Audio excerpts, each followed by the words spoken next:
close one to find the Indianapolis Motor Speedway. It's a fine-tuned symphony of motorized grace and a death-defying pursuit of speed, glory, and immortality. Dozens have lost their lives for a chance to get a victory at the famous speedway. It's a stretch of bricks where pioneers of auto racing embarked on a journey that has captivated millions for a century. The 2.5-mile brickyard has seen more highs and lows than any other racetrack. Many drivers have won. Numerous drivers have lost. But for every legend who solved this track, the stories of those who come up empty are a myth. That's the harsh reality of this sport. But without the bittersweet, the milk and wreath in victory lane wouldn't be as sweet. Speed is the name of the game here. Very few have figured it out to a T. Rutherford, John Cobb, Fittipaldi to name a few, but only A.J. Foyt, Al Unser, and Rick Mears are the only people who have won 4 Indy 500s. That, my friend, is extraordinary. Here's the thing. In Indy, you're either first or forgotten. Cruel? Maybe, but such is life. Nevertheless, every year a champion is chosen, and comes the chance to cross these bricks and live forever.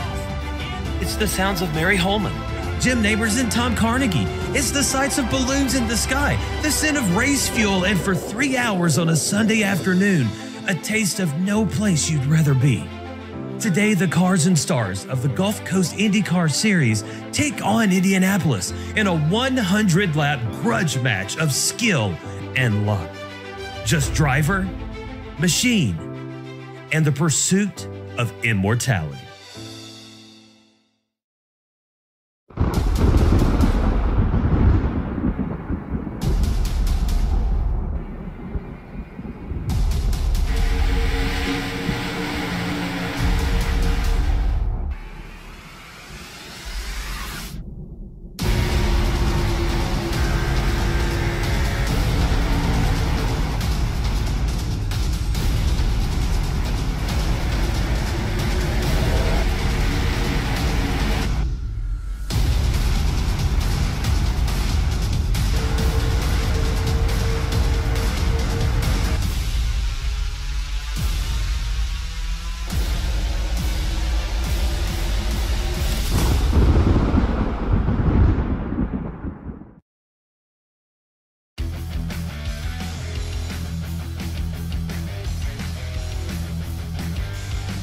Welcome, race fans, here to this afternoon race here at Indianapolis Motor Speedway, where we're proud to bring you the Indy 250 here, brought to you by Gulf Coast Indy Series, Area 51, Dark Horse Racing, all proud to bring you to this afternoon's event here at Indianapolis Motor Speedway, where 33 drivers are going to be running for $50 here tonight and be able to say, hey, I'm a crown of Indianapolis Motor Speedway here this afternoon.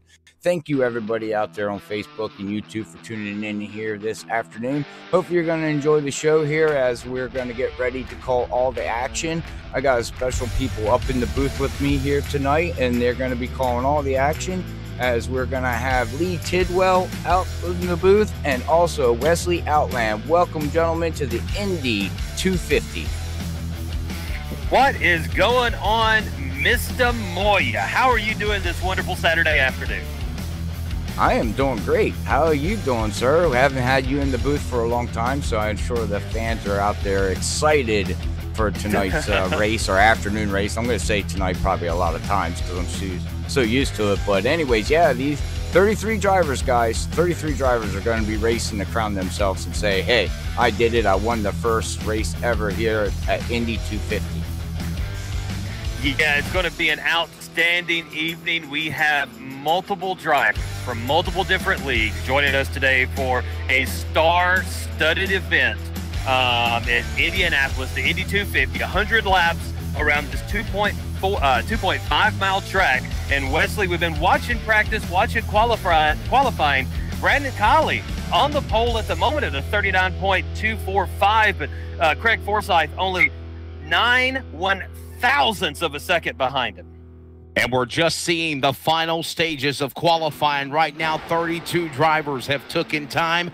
Literally, the interval just mere thousandths of a second between 31st to 32nd as these drivers fight for those 33 positions. If you are in position 34 on back, you've got to pack it up and head home and get ready for next year. 33 of the best IndyCar esports competitors ready to go for the first time ever on Freaky Fast Network for the greatest spectacle in virtual racing. Lee Tidwell. Well, and you think about it, too. We've got the Gulf Coast IndyCar guys. We've got Area 51 guys here. We've got some World Series of Sim Racing guys here. Robert, who else do we have here with us tonight? I was looking through the Discord that they have created for this, and we have, Team Yingling is here. We've got the Coke Lot. I don't know what team that is. A new quick qualifier, Lee. Zach Hall just went to the top of the board, 39.226.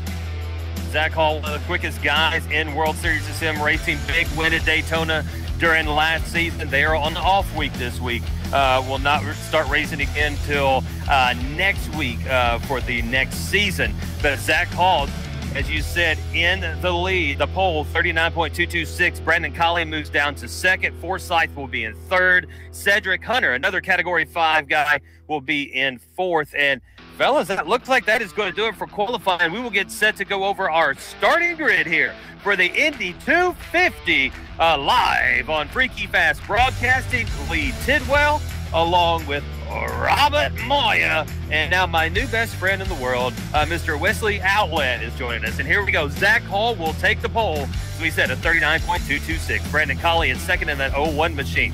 Craig Forsyth will be in third in the 131. In number 113 will be Cedric Hunter in fourth position. In fifth, Brian Johnson in the number 28. In sixth, Ryan Kelly in the number 67. Caleb Binsey in the number 21 will be in seventh position. Christopher, help me with this one, Wesley. Christopher Gretzky. Craig, I will get that right. In the eighth position, Charles Teed in ninth, Michael Spell in 10th. It's going to be Eric Peterson in 11th. Charles Johnson in 12th, Sean Garrett in 13th, A.J. Musselman in 14th, James Brooks in 15th, Brandon Pasalacqua in 16th position, Benjamin Combs in 17th, Alexander Sant in 18th, Josh Garner will start in 19th, Lewis Woodall will start in the 20th position. All these guys within 1/10 of a second of the leader. As we move on, 21st will be Jack Walls, 22nd, Brock Wright, 23rd, Josh Apollos, and 24th, Gary Corley, and 25th, Simon Grills, 26th, David Leclerc, 27th, Nick Winuk, 28th, Joe Hutchings, 29th, Hayden Herman, 30th will be Cody Bullock, 31st, Bob Skinner, 32nd, Bill Schwabauer, 33rd, Maxwell Caldwell, and 34th, Jay Vaught. Vaught and Caldwell not putting times down in qualifying. So 34 cars showing on our beginning grid. I believe we're going to have 32 take it here this evening in Wesley. This is one of those tracks. When you have this caliber of talent, this kind of track, this kind of car with the downforce it creates, the speeds they create, this is going to be a race for the ages. Oh, yeah, for sure. I mean, and you got to think of who's going to be the man crossing the virtual yard of bricks as the field now begins to roll off of the starting grid behind the toe of the iRacing Ford Mustang pace car. They're going to make one preliminary lap, and let's take a lap around what is the virtual Indianapolis Motor Speedway, reaching speeds to almost 230 plus miles an hour, not even counting the draft. They'll make their way into turn number one. Turn one will then become a short chute, if you will, a proverbial little straightaway that makes their way down from the short chute into that second turn. From the second turn, from that short chute, they'll make their way down the long back straightaway that can literally fit a football field, Wembley Stadium, a golf course, and so much more. Even a brand new USAC track is even in the infield there. They'll make their way down the long back straightaway, and then they'll come back into turn number 3 to the west end of the speedway. To the west end of the speedway, they'll make their arc around, coming to the start finish. Another short chute, if you will, between turns number 3 and 4.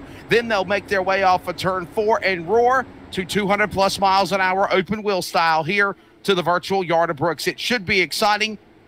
The Indy 250 before the greatest spectacle in racing, the 104th running of the Indianapolis 500 tomorrow. And that'll be live, of course, on national television on NBC. But now we're going to see who's going to be the winner of this Crown Jewel Esports iRacing event. Lee Tidwell, it should be a good one. Thanks for having me alongside for the broadcast call. As we get ready to get set, Zach Hall will get us underway. Collie to the outside of him. Second row, Forsyth and Hunter. Third row, Johnson and Bensey.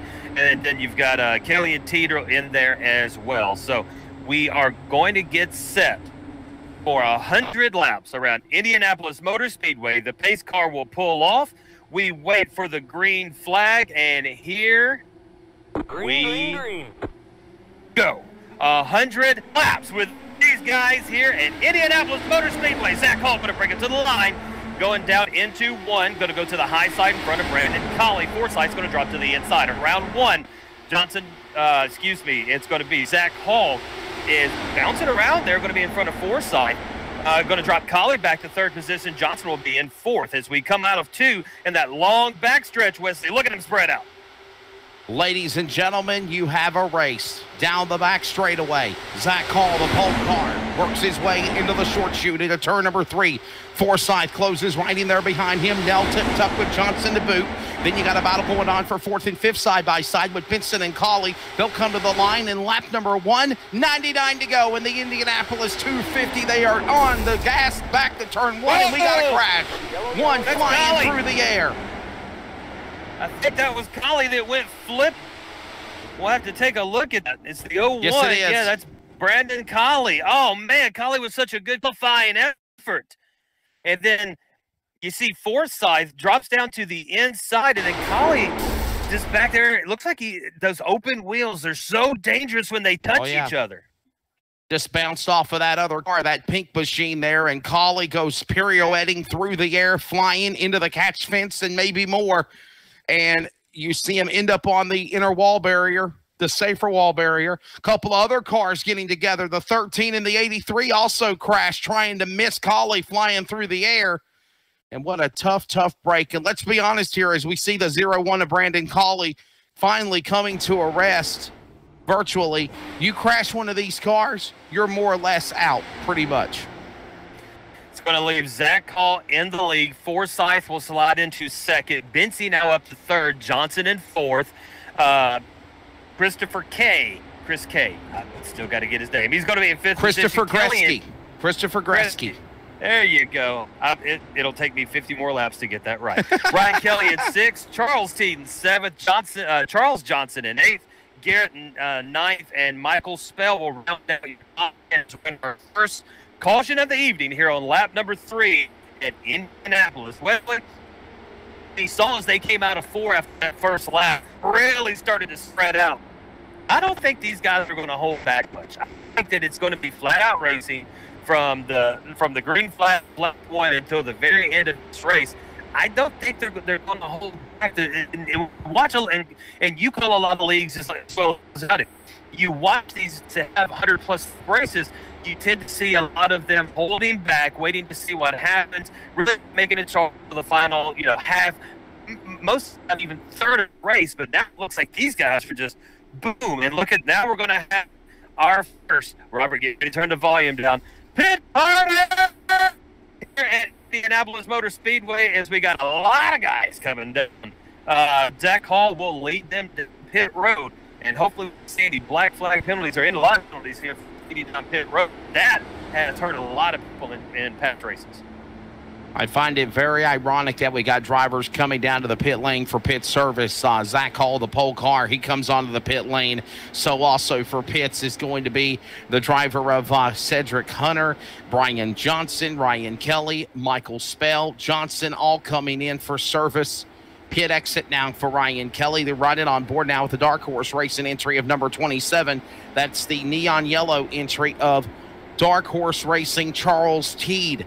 As position, Craig Forsyth now move as the new leader, as again the man that was on the pole comes to the pit lane, Cody Hall, and we will set the field back up for a restart here once we get things adjusted. Coming off of an multi-car accident down the front straightaway, across the yard of bricks here at the Pagoda at the Indianapolis Motor Speedway after an accident involving the driver of Brandon Collie. A couple of other cars involved, included the number 83, the 13, all caught up in those accidents, and that puts us under the yellow flag. Craig Forsyth from Old Canada leads the way in the 131 lead, and still a long way to go here in lap 4 of 100 3 laps under caution so far in the inaugural running of Freaky Fast Indianapolis 250.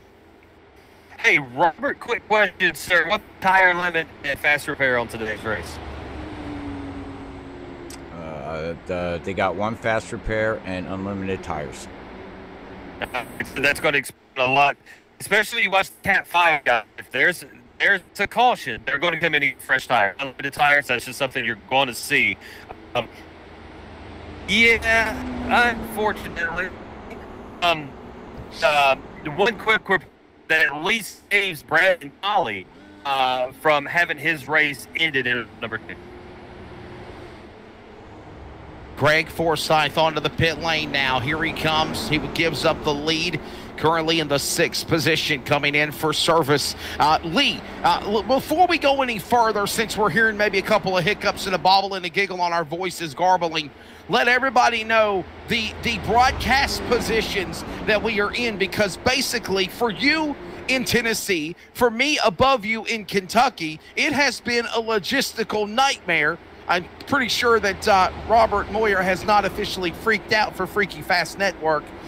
He was earlier about pulling his hair, but we're doing our best to make this work logistically from our locations. And you tell your location first, because it's a lot more unique. So, yeah, actually, at work, I took an extended lunch break. I'm sitting in my car in the parking lot outside my office with my laptop, my passenger seat running the audio portion of this, my tablet in my lap while the broadcast. I've got my phone up on the little phone holder that usually for my GPS, with the broadcast now going from Facebook. And I'm not spotting all this off of my.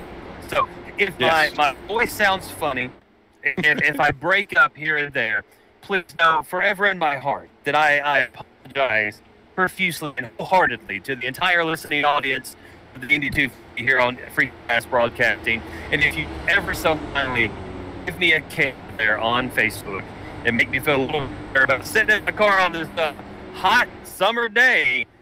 81, really hot. It's 81. It's not too awful out here in Tennessee. What's it like in Kentucky? The extended checkout hotel, Mr. Wesley. Well, as the field gets ready to come back for the first restart of the restart zone for the Indianapolis 250, it's Bency and Teed ready to bring them single file. They tried it double file, ended up with calamity on lap 1. Let's see what they can do on the restart as they roar back past the yard of bricks up to speed into turn number 1. Bency on the inside. Everyone following the same shadow movement. Now move to the outside, lean by Teed. Garrett on the bottom. They'll move for that 2nd position as they work their way through the short chute into turn number 2. Now make their way to the back straightaway. While we also watch Alexander Sant, Brandon Pasquala, all these drivers battling for position inside the top 10. Now my broadcast position, maybe a little bit more refined than yours, obviously, but mine has also been a logistical nightmare. It's scheduled to be in the press box high above Richmond Raceway, Richmond, Kentucky, hooked up to a modem internet, ready to go before announcing for Speed 51 television coverage with the Butterball. The Butterball got postponed because of weather after driving all the way from North Carolina to Kentucky yesterday, set up, get everything ready to go, on the air, live during hot laps. The bottom falls out. They they call the race off, tear down equipment. So it was either go to a truck stop and do kind of like what you're doing, or stay and go do the race in the press box at Richmond Raceway. But when the race got called, obviously that wasn't an option because the promoter he had other things that he was planning to do. He's not going to stay at the racetrack when it's raining. So anyhow, because of the great people here at the Hilton, at the Hampton Inn in Richmond, Kentucky. Can I give them a shameless plug, Robert? Don't get mad. I know they didn't give us any money for sponsorship, but they basically said, okay, Wesley, you are a very celebrated supporter of Hilton Honors. You've been with us for years. So what we're going to do is not charge you for tonight. We're going to let you stay and check out at 5 o'clock in the afternoon. Hopefully this race will be over by then, and you can call the race. So enough about me. Let's get back to the show. Sean Garrett leads the way. Caleb Bency second. Charles Teed third. Combs fourth. Musselman the top 5, and around they go to the front straightaway now, Lee. Yeah, Musselman's falling. So we saw the move by Garrett to the inside of Benson takes the lead there. Now it looks like Teed's to be on the inside. And Combs pulled up. Blair pulled it off. And I had Musselman. Musselman past that wall. hit that outside wall. Might lose a few more positions. It's back in 6th position now in that 54 machine. We got a lot of movement back behind it. Tire touch there. Musselman and Bullock. As we come down the backstretch, we've got a race going on back here in the back. Not necessarily the back, but from 6th position on as Musselman is getting bulldozed now. Here comes Bullock down to the inside. Pasalacqua is also going to be looking to make that pass as well. And these cars, they move. It's not like watching a stock car race or a dirt race. They can move so quickly and just zoom in and out. You've got 5 cars from Garrett Combs that have just pulled away a little bit from the rest of the field. Now we're battling back from 6th on back. Under a second, if you will, under 100th of a second, if you will. The interval from 1st to 5th as they're bobbing and weaving like boxers inside of a squared circle down the back straightaway here at the Yard of Bricks into turn 3, and we got a caution. Caution coming out second time. I think Schwabauer got into it. And I'm understanding it might be Bell that got collected in this thing here. We're going to take a look at it and find out what happened. Yeah, Bill Schwabauer. Up, rim riding, going back down here, into the wall again. Wow, he never flipped it. And he's literally riding up the wall. Literally riding up the wall virtually around the Indianapolis Motor Speedway, waving to the virtual fans as he goes by. Yes. He's going to hang out up there until the tow truck comes and gets him. He's all right. The Schwabauer. My question is this, Lee. How damaged is Schwabauer's car, though? I mean, it doesn't look like it really got that tore up, per se, except maybe under the undercarriage of the car. But, I mean, besides a couple of sparks, it really didn't look that bad. He might be able to continue along. Yeah, and with that fast repair as well, you know, it depends on if he has to use that or not. So we're back under caution, lap 11 of 100 here at Indianapolis with all kinds of different race leagues that are joining us. And we were talking about that before we went green. So some more of the teams. We got Turn 1 East Stand joining us. Category 5 we talked about. The Snake Pit. Carb Day is here. Gasoline Alley is here. Pagoda. Team Pagoda is here. We've got so many leagues and so many drivers that are joining us today that this truly is an all-star event. Kind of like what Freaky Fast is going to do in October. More details to come. Stay tuned. But we are under caution, and it looks like we're going to have our second pit party of the evening. And we got a lot of guys coming down pit road now. They're going to go ahead and get some fresh tires and fill up on fuel as well. And it looks like Garrett is going to stay out and inherit that lead. Back to the lead again. By the way, Robert, I'm going to send you a picture of our you know, maybe I don't know if Lee can do it or not, but I'm going to send you a virtual picture of our broadcast position, and then, you know, you can be like, Facebook it. Yeah, I'm going to send it to you so you can post it on your page and say, you know, whatever it takes or however they're getting it done. So definitely. So Lee, you send your picture as well. Send your selfie. You got a selfie, you know. Send a selfie of your send a selfie of your broadcast position, if you will, is what I meant. You know. I was about to say, it's first time you met me, and you already asking for pics. You know, that's usually a third conversation thing before you be like, hey, sliding in the DMs, Hey, send me a picture, baby. Oh wow! So Sean Garrett is the man out in front. We're under caution. They got to make sure this is the, you know, PG rated show. You know, got to keep this for the kids. Sean Garrett leads the way. Cody Bullock is in second spot. Simon Grills is in third. Joe Hutchins fourth, and Alexander Santos fifth. And Lee, I gotta say, buddy, this is something historic with me and you doing as well, because this is actually my first time announcing esports for an IndyCar race. I've always wanted to. I've never had the real opportunity to do it.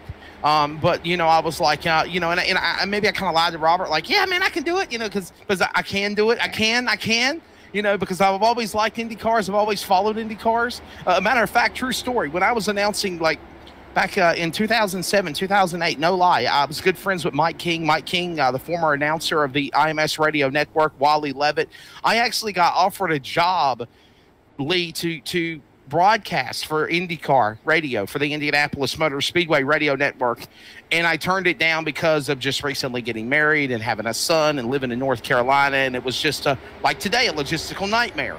and probably one of the biggest regrets I ever missed doing, because I always said I want to have a chance to announce the Indy 500, and I don't know if I'll ever get that chance again. But that was pretty cool to have a chance to come to Indianapolis and try to audition for that. But because of my fear, I guess, I just chose not to do it. But these Indy cars and I tell people all the time, as the lights are off on the pace car, we're getting ready for a restart.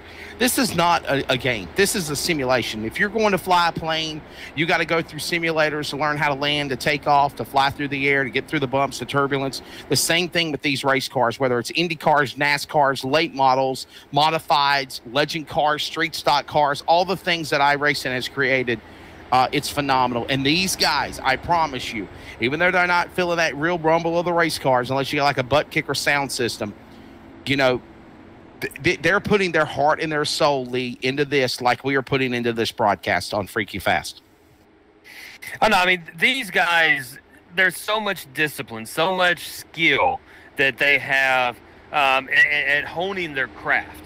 And that really, it's what it is. It doesn't matter if you're racing on real tracks or virtual tracks. It doesn't matter if you're a football player or a boxer. You got to hone your craft. And these guys do that week in and week out with their leagues, and to be able to present that with all these other drivers on a platform such as this at a storied track like Indy, it's got to be a dream come true for a lot of these guys out here today.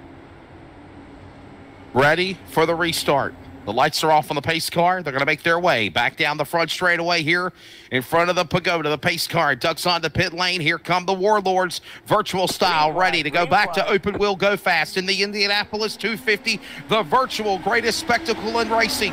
Green flag back in the air. It's Garrett, Bullock, Grills, Hutchins, Sant. They're going to go now 3 on the bottom, 2 on the top. May the show go on again through the short chute into turn 2. Going to have Garrett diving into 2. Right behind him is Cody Bullock. Simon Grills has now made it up to 3rd position. Sants is going to stay on the high side. Hutchins is going to fall to the low side. Now we're going to move it around a little bit, and let's have some movement going up top. Cody Bullock's going to overtake that lead down on the bottom side. Nice move there by Bullock. Bullock's going to be in the lead. Garrett in 2nd. Now Garrett retakes the lead from Bullock. Grills is going to move up to 3rd position as we come out of 4. Coming down that front stretch. Look at him moving back and forth. And Garrett is going to take 2nd. Hutchins now moves into 2nd. Bullock 3rd. Grills 4th. And Sant in 5th position as we go into 1 lap. 15 of 100. Back across the stripe. Another lap in. 85 remaining here. Actually make it 84 to go as they go down the back straightaway. Everyone's starting to bob and weave and move to the inside, to the outside. There is Nick Winuk there for Dark Horse Racing in that 33.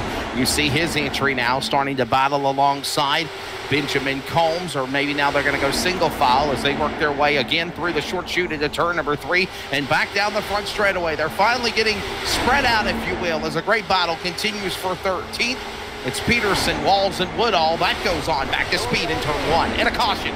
Caution coming out for the 3rd time right in front of all of this chaos. A couple of cars have crashed. Understanding the leader might have crashed. Cody Bullock. Let's watch the replay. A battle for the lead. And it all comes unglued from here. Look out.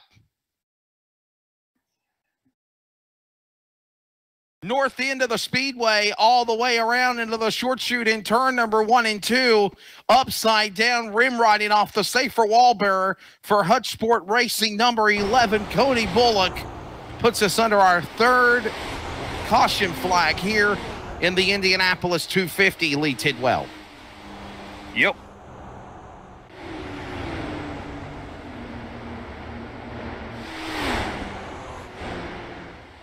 Sorry, I had to adjust stuff in my car, man. It's all good. It's all good.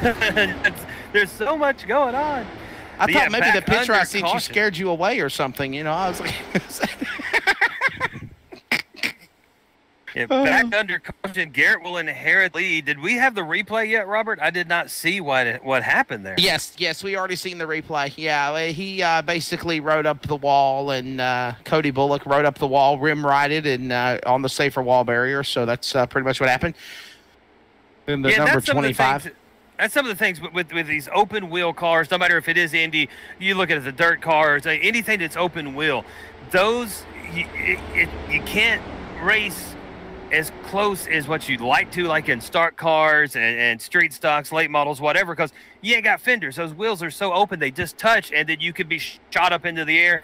Heck, you can fly to the moon. We've seen that in iRacing a lot of times. Fly me to the moon, and they just blast off. And it looked like there that we just had some wheel touch, and then up on that wall. And I'm still wanting someone to wall surf again. That was interesting on that first call. Yes. I've never seen that live, only on like YouTube top 10 type things. By the way, I didn't know you were a big Frank Sinatra fan, you know? That's the only song I know. Yeah. No, I'm just picking on you. Come fly with me, come fly away. Frank Sinatra's the man. We got a crash on the pit road, ladies and gentlemen. A couple of cars have got together on the pit lane as here comes Sean Garrett. He'll give up the lead. He'll come to the pits. Alexander Shan is on pit road. Musselman on pit road.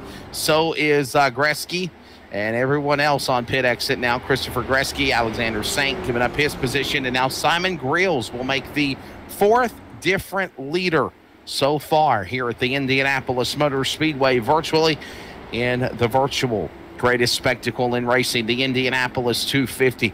Listen, I think 250 miles is sufficient for an esports race. Could you imagine going 500 miles, 200 laps? I mean, I would be more slam out. Yeah, I mean, it's hard enough just to, like, I used to have to travel a lot for my previous job, and, like, 4-hour one-way trips, and then work for 2 hours where I'm going, and then 4-hour trip back, so. And I hated that. I couldn't imagine having to have the concentration of going 200 plus miles an hour with cars literally 2 inches from you, and the slightest mistake, the slightest miscalculation could be the difference between not only victory and defeat, but walking away and riding away in an ambulance. And that is something that I could not physically do. I could not mentally do what these guys do. Not only the guys that are going to be racing tomorrow in the Indianapolis 500, but these guys today. That mental fortitude it takes to keep that concentration throughout the entire time. That's something that I was not born with. I was not blessed with that gene. My wife can attest to that. My patience is very thin. My attention span even thinner. More thin than my hair, perhaps. But 18 of 100. Here at Indy, so we're on our third caution of the evening. Simon Grills will inherit the lead. Benzie moves up to second, Leclerc to third, Pasalacqua and Charles T fourth and fifth. Those guys have made some monster moves here. Garner in sixth, Combs in seventh, Winnuck in eighth, Peterson in ninth, and Woodall moves up into 10th position. And looking back, because I can only see the top 15. Robert, where's Zach Hall at? I am curious. After he he's in 28th position, Wesley. 20th, excuse me. That pit stop could end up hurting him, or it could end up happening, but look who he's got in front of him. Brian Johnson, that's a team member right there. Bob Skinner's back in 24th. That's another member of Cat 5 as well. So these guys might be working the strategy I talked about of let's let them race it out at the beginning. Let's sit back and see what happens, and then let's pull it up. Because if you look up front, they are not holding back. No, sir. No, sir. They are not. They're not holding back. And you look at Zach Hall. You're back on the high horse, so to speak. He's fallen back to 20th, but he's the pole car, and he's literally still got plenty of time to make some moves and get up there. And kind of surprised because he had such a fast car, and then he kind of faded away there after that first caution flag came to the pit lane. And since then, it's been a struggle, if you will, for Hall to get back up there. We're riding on board now with the Buckeye State driver, Hayden Herman, in car number 32. This is inside the top 12, if you will. He currently sits in 11th position. And again, as we are literally about to put 20 laps into the Indianapolis 250 here on Freaky Fast Broadcasting, let's bring our host back into the broadcast chair, Robert Moyer. And Robert, what is your take so far of what we've seen here in the early going? 4 caution flags in the first 20 laps. Ready to see that green flag stretch of racing, if you will. But this is typical Indy, I think, so far. Yes, I have to agree with you. I think this is typical Indy. We're going to see dicing and slicing, like these guys like to call it. You know, you got to give room out here because these cars can, you know, warp a little bit here and there, and it just sends cars all around. Not that these guys are trying it, but so far from what I'm seeing, it's been a really, really good race. You got the front runners from the beginning of the race falling to the back, and you got the back coming to the front. So, stay tuned because God knows what's going to happen in the middle of the race. And again, this is the Dark Horse Racing Gulf Coast IndyCar Area 51 Racing presents the Indy 250. Imagine that. That's a lot to swallow there, Lee. As we go back to grid, we got a crash on the end of the speedway down the front straightaway. They were coming back to speed on the restart, and just as fast as the green flag flies, Lee, we've got trouble on the main straightaway out of turn 4. Understanding it might be Grills' car. Let's look at the replay. Simon Grills in the 16. The Home Depot entry on the top of your screen in the top right for Hutch Sport Racing. And then the Red Bull car goes around. And then it looks like he just could not get it corrected and bounced off another car. And here we go round and round again. Lyrics to a song by Van Halen and what happened to Grills off of turn 4. The Red Bull car got up underneath his back end with the wing. That's exactly what happened to Grills. Oh, there goes the Blue Angel car. He's flying around.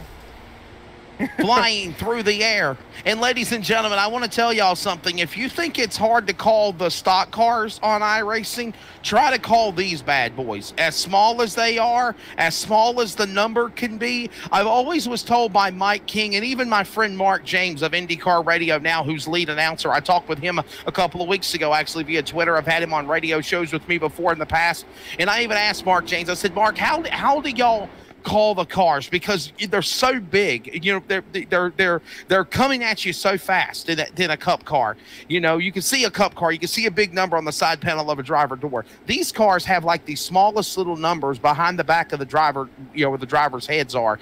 And honestly, he was always telling me, look for the similarities of or the differences, if you will, of the car colors. Maybe the wheels of the cars, they might be inner wheels are red instead of black, or, you know, white or yellow, or maybe the colors of the cars have a special kind of color scheme, and that's how they can be able to pinpoint and you know, dissect quickly, Lee, who was in which car. And we're still trying to find out, by the way. Our producers are in the production truck for Freaky Fast to find out who that car was that flew through the air.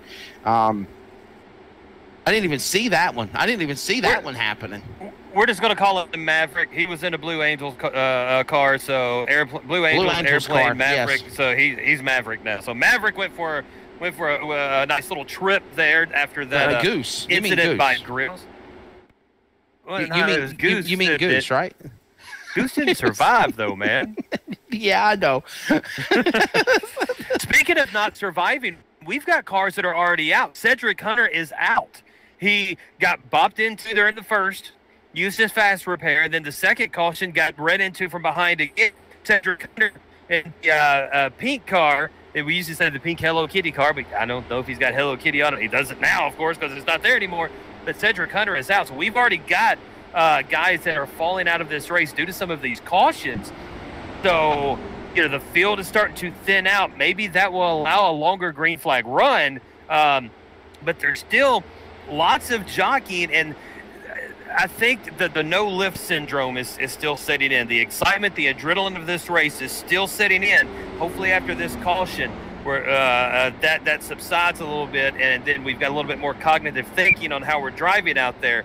But there's a lot of guys that's full send right now. Yeah, definitely. They're going to send it off of turn 4 when that green flag comes out again, and we'll see what these drivers can do. Caleb Bency is the man out in front. Brandon Pascualacqua in the number 2 position as we're getting ready to get the call of Charles T. 3rd. Josh Garner is in 4th position as we now ride on board with Charles Johnson. That's the driver currently in the 11th spot. There's your top 4 on the upper left of your screen. 23 of 100 laps. We are under the yellow flag again here after an accident, a multi-car accident, if you will, on the top end of the speedway out of turn 4. And again, we're getting the field set to go back again for the restart. Coming back for green, Caleb Bency. There's Josh Garner. He sits in 4th for Dark Horse Racing. Nestled in between Teed and Leclerc, who's in the 5th position. David Leclerc. 6th, Eric Peterson. 7th, Benjamin Combs. 8th, Lewis Woodall. 9th, and Hayden Herman round out the top 10. Johnson, Brooks, Spell, Walls, Hutchins, the top 15 of 34 starters in this inaugural running on Freaky Fast for the greatest virtual spectacle in racing, the Indy 250. And still, honestly, Lee, a long way to go as we approach almost 75 laps to the restart. Yeah, we got a lot of racing to go, fellas. So calm it down. You know, don't make me call your mamas and have them have to talk with you about, you know, patience. Patience is a virtue, and we need that right now. We need some green flag laps. We need to get some racing going on that doesn't involve cars being damaged and taken out. But I believe that like I said, that the nerves, the anxiety, the adrenaline that has been pumping through these guys' veins are starting to subside. The pace car will pull off. Bency will bring them to the line.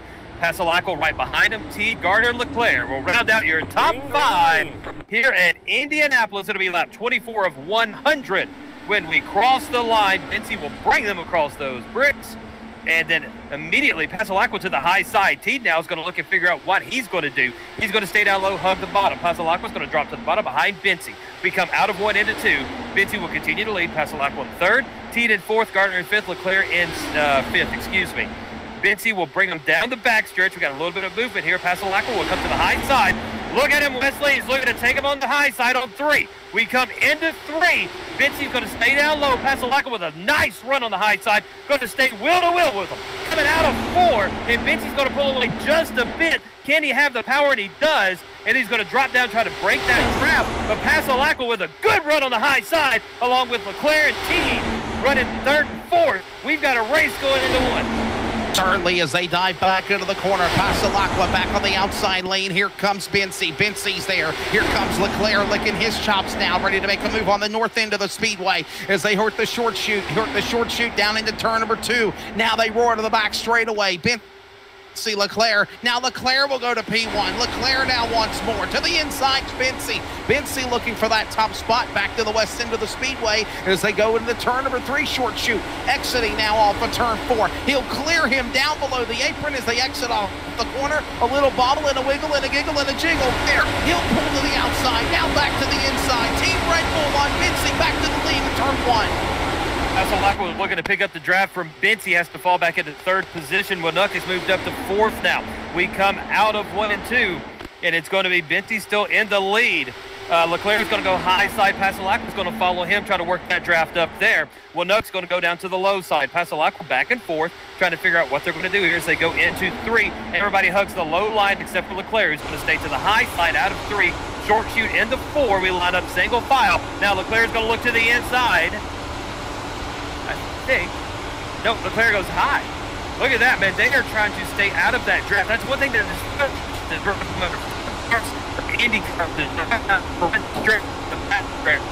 so highly important. Winuk up in the 4th position now.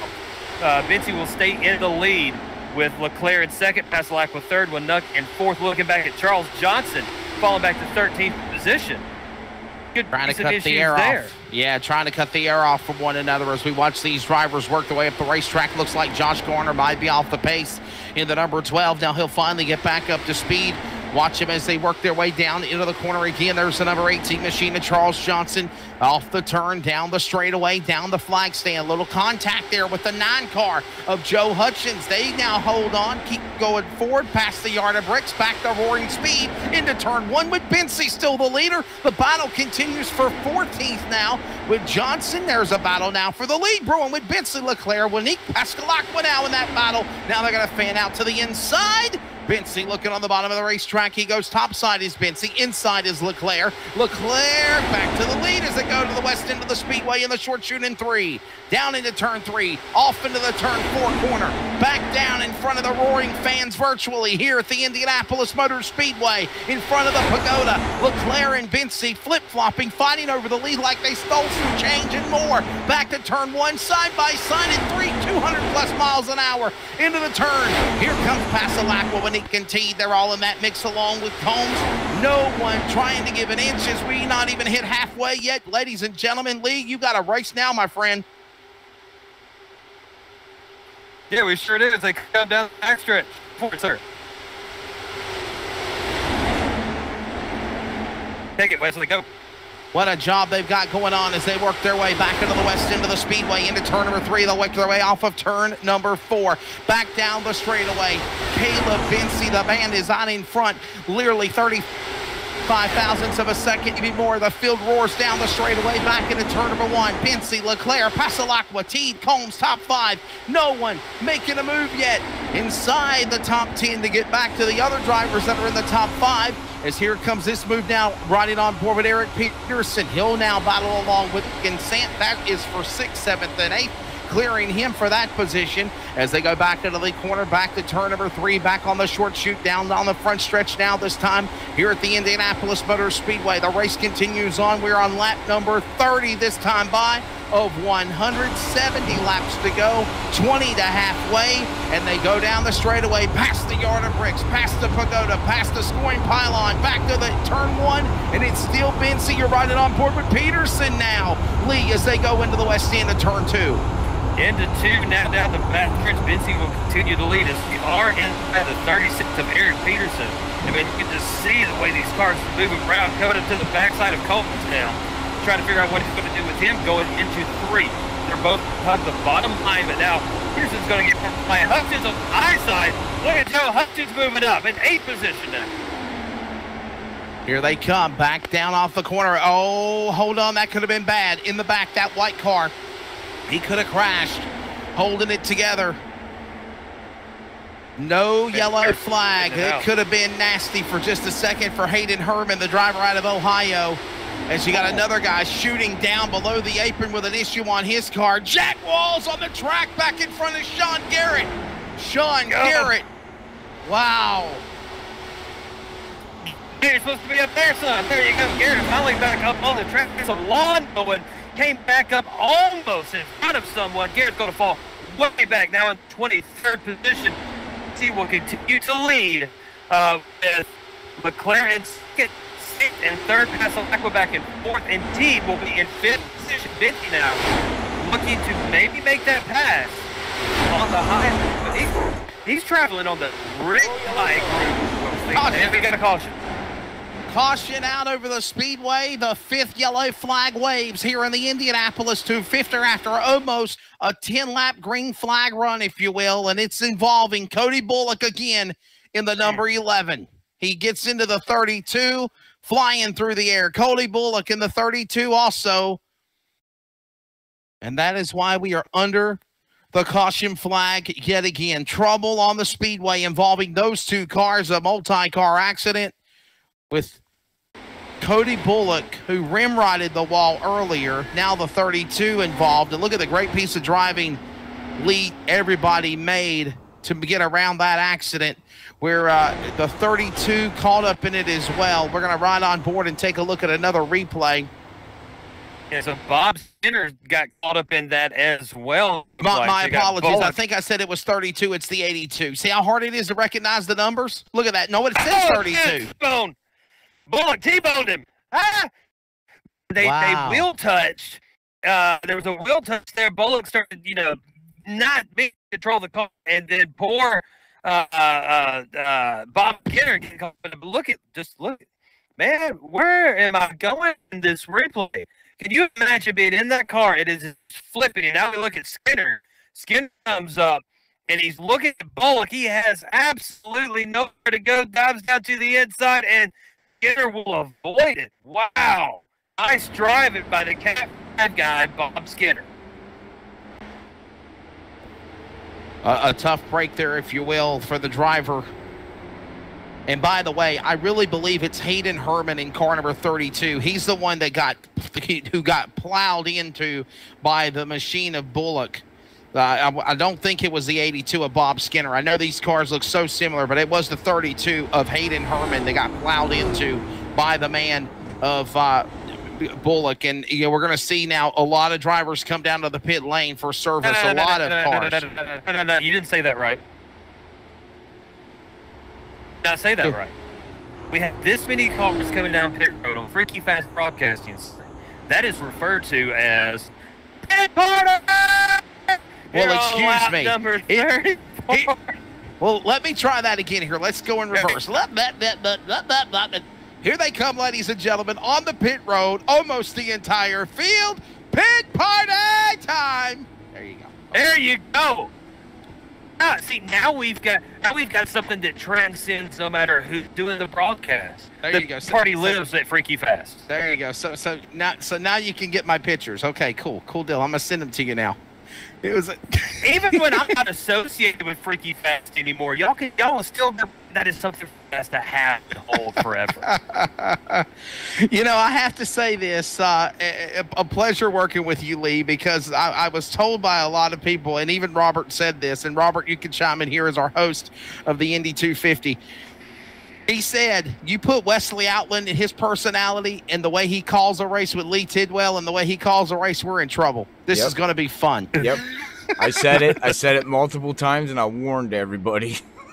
I have a lot of side quests during caution flag. So, and on top of the press box, you can see so much, behind the stands and stuff. Like from our view right now, I want to know what the people are doing in the RVs back behind the track.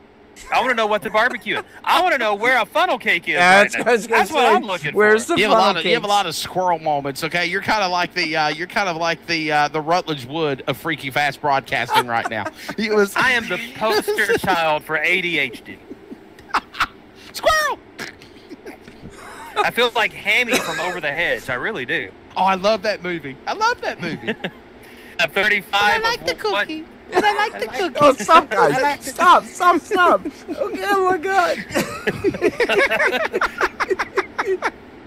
Oh, wow. 36 of 100. We are under our 27th caution of the evening. We will get, it's close enough. We will get set to go back green. We're right along with Sean Garrett now. This is why Robert wishes that we had commercials to play so he could shut us up. Okay, I think next time I'm crying. I think next time I'm gonna have commercials, and I don't care what they are.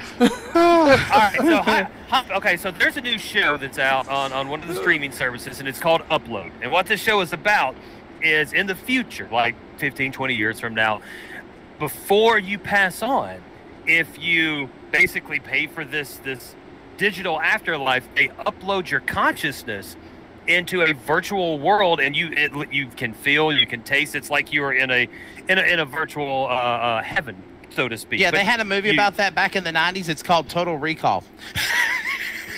Yeah, but this one's funny.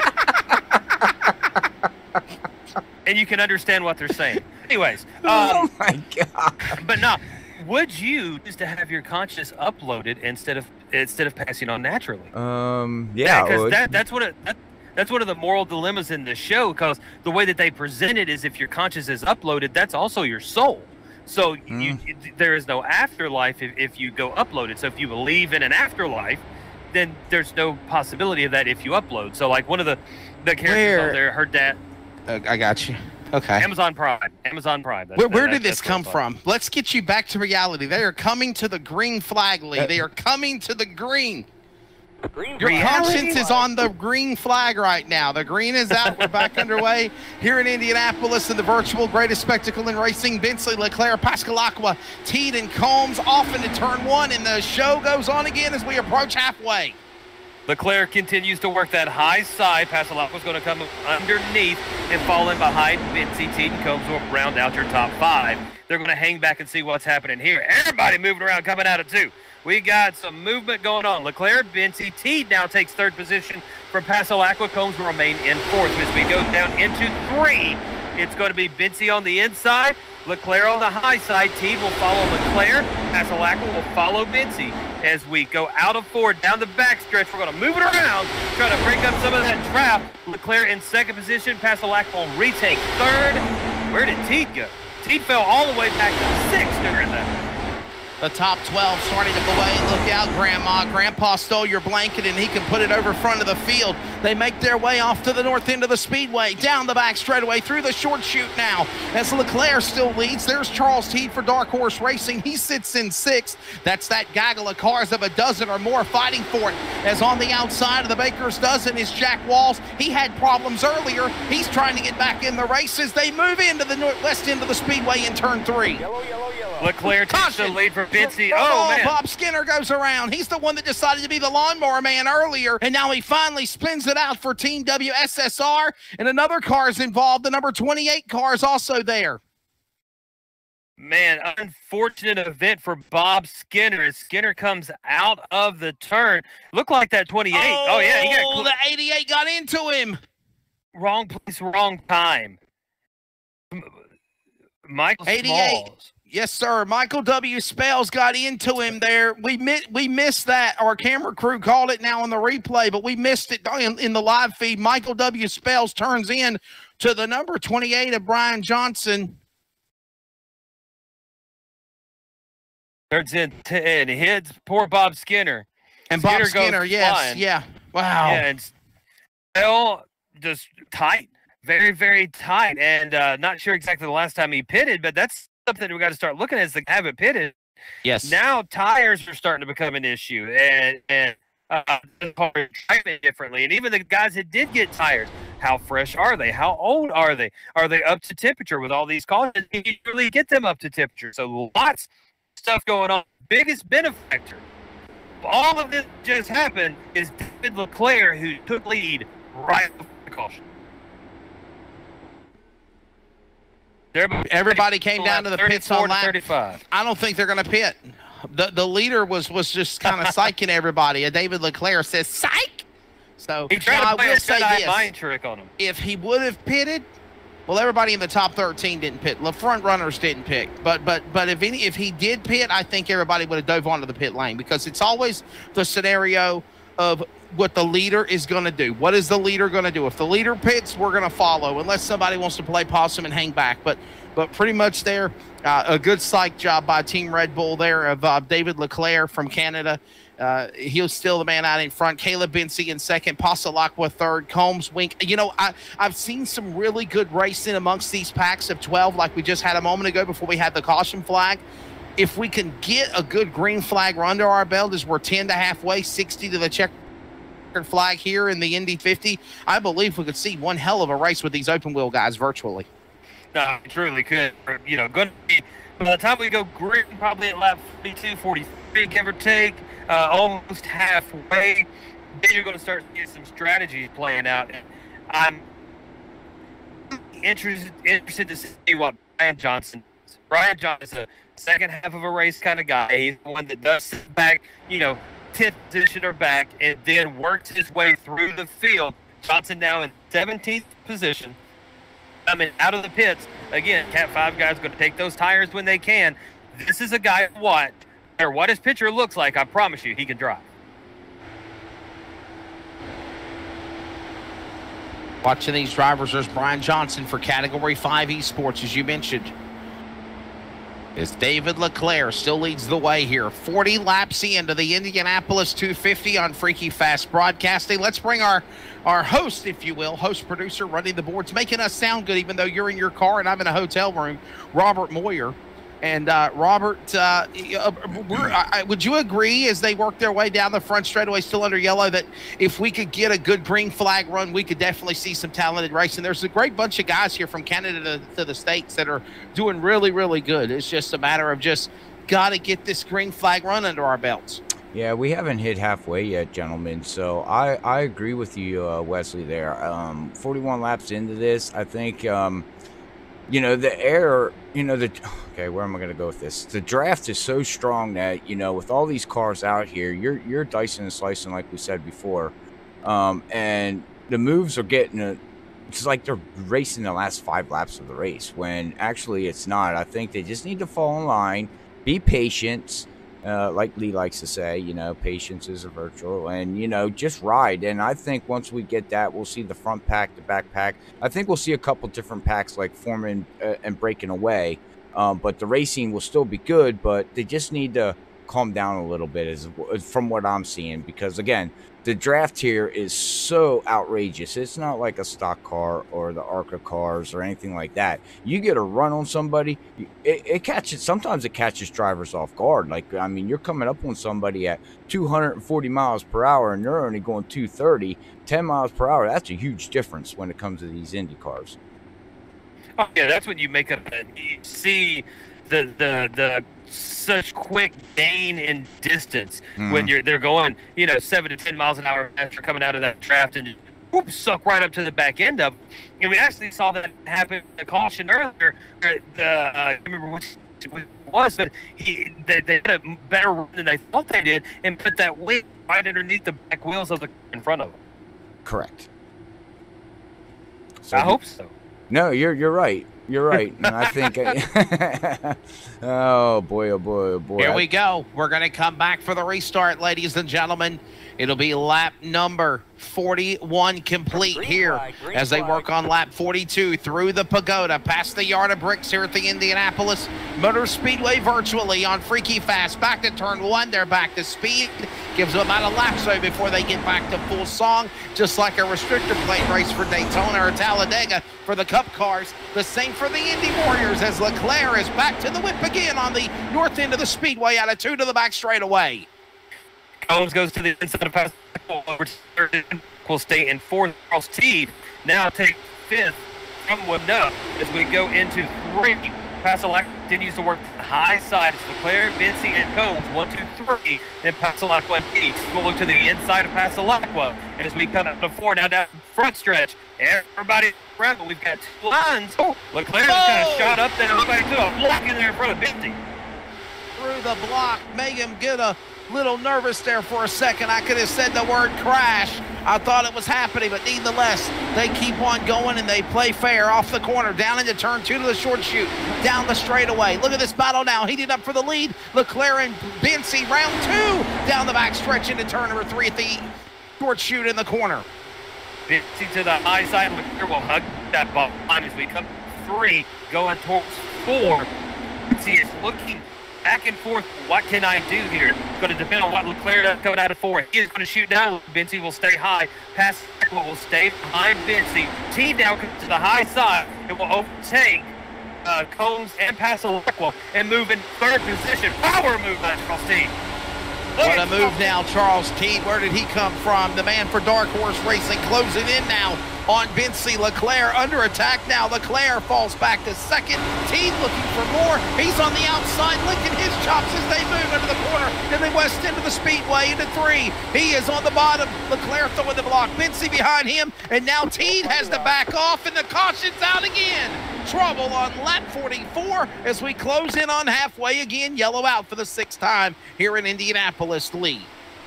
Teed was looking for his way around. Ben was right behind Peter and nowhere to go. And then had to come out. Oh, Hutchins barely went below that apron, dipped down into the grass, back up, took a few cars as we Winnup. Oh man, Winnup was in like 5th or 6th time. Nick Winnup, the 33, also involved. Another car into him as well. Nick Winnup, what a tough break for him for Dark Horse. He literally was almost in the he literally had a good run going for him in the top 10. And the orange car got involved as well, but again, a tough break. And I say this again, if you think being an announcer is an easy job, why don't you try it? Because, I mean, even for this virtual deal, it's so hard to try to keep up with the names and the numbers and who they are and where they're coming from, because they're literally just all over the place, going so fast. And like you said, Cup cars, stock cars, you know, their nose to tail. You said this as well earlier when we came on the air, Lee. And their nose to tail, you can kind of follow them a little bit. These cars are bobbing and weaving and zigging and zagging and juking and jiving, and they're doing everything they can to not even plow into the back of one another. And they're just going so fast as we see cars make another pit party. I will train you right, I promise. We get you there, man. We got the pit party down. Now we just got to get you interested in funnel cakes and Mountain Dew, and then we're like soulmates. There you go. Now, listen, I used to like Mountain Dew a long, long time ago. Hey, by the way, Justin Allgaier just won the Xfinity race at Dover. So, but anyhow, big props to my buddy for Justin Allgaier. But I do want to say, you know, I used to drink Mountain Dew like crazy. I loved Mountain Dew, but I ended up in the hospital, and they used to say they're bad for you. They're bad for you. Especially, I have diverticulitis. And if I used to love Mountain Dew, I used to love junk food, spicy foods, everything you can imagine. And then I ended up in the hospital, and I had to stay in the hospital for about 10 days. And that was a life-changing experience for me in 2018. And since then, I try to watch kind of what I eat and what I drink and stay away from the hot stuff. And so I do love funnel cakes, though. I have a weakness, though. Can we be 50-50 on that? I mean, you know, funnel cakes? Yeah, I'll let that slide. Okay. But yeah, my Mountain Dew, man, I drink way too much Mountain Dew. I probably drank 100+ ounces of Mountain Dew a day, and I have my goodness, for 10 years. Yeah, probably about 10 years. I'm surprised I don't have a twitch all the time. Look like Tweak off of South Park or something. Leclerc will continue to lead with Teed in second, Sant in third, Pasalacqua fourth. Peterson will move up to fifth after that incident and caution. Gardner will be in sixth, Benzie back to seventh, Charles Johnson in eighth, Benjamin Combs ninth, James Brooks will be in 10th position. And look at there, Zach Hall and Brian Johnson, 14th and 15th, two Category 5 guys. This is the time that they start making moves and making plans. Is that halfway point? It's going to be interesting to watch those two. Lap 47 of 100 complete here at Indianapolis. Lee Tidwell, Wesley Outland, and Robert Moya joining you here on Freaky Fast Broadcasting. Welcome to this special matinee edition here this Saturday afternoon of IndyCar action, brought to you by a whole host of leagues, including the Dark Horse, their team, the Gulf Coast IndyCar Series, Area 51, World Series of Sim Racing is here. We've got all kinds of teams, all kinds of drivers for this huge event, and we thank you so much out there on Facebook and YouTube for joining us. And if you are watching us on Facebook or YouTube, do me a great big favor. Just go ahead and hit that thumbs up button. You can hit like or a heart or a care on Facebook to show us that you're watching. On YouTube, make sure you like that video. It helps us out. It helps these drivers out because it helps the algorithm. When people are looking for iRacing, our videos will pop up. Also, if you're not following Freaky Fast Broadcasting, shame on you. Why aren't you? Go ahead and click on that follow and subscribe button. Click on that bell for notifications to know all the new content on Freaky Fast Broadcasting. I learned that from WatchMojo.com. But you can follow us on Facebook and subscribe to us there on YouTube so you can keep up with all of the action. And we're about to have a lot more action here on Freaky Fast. Big announcements coming.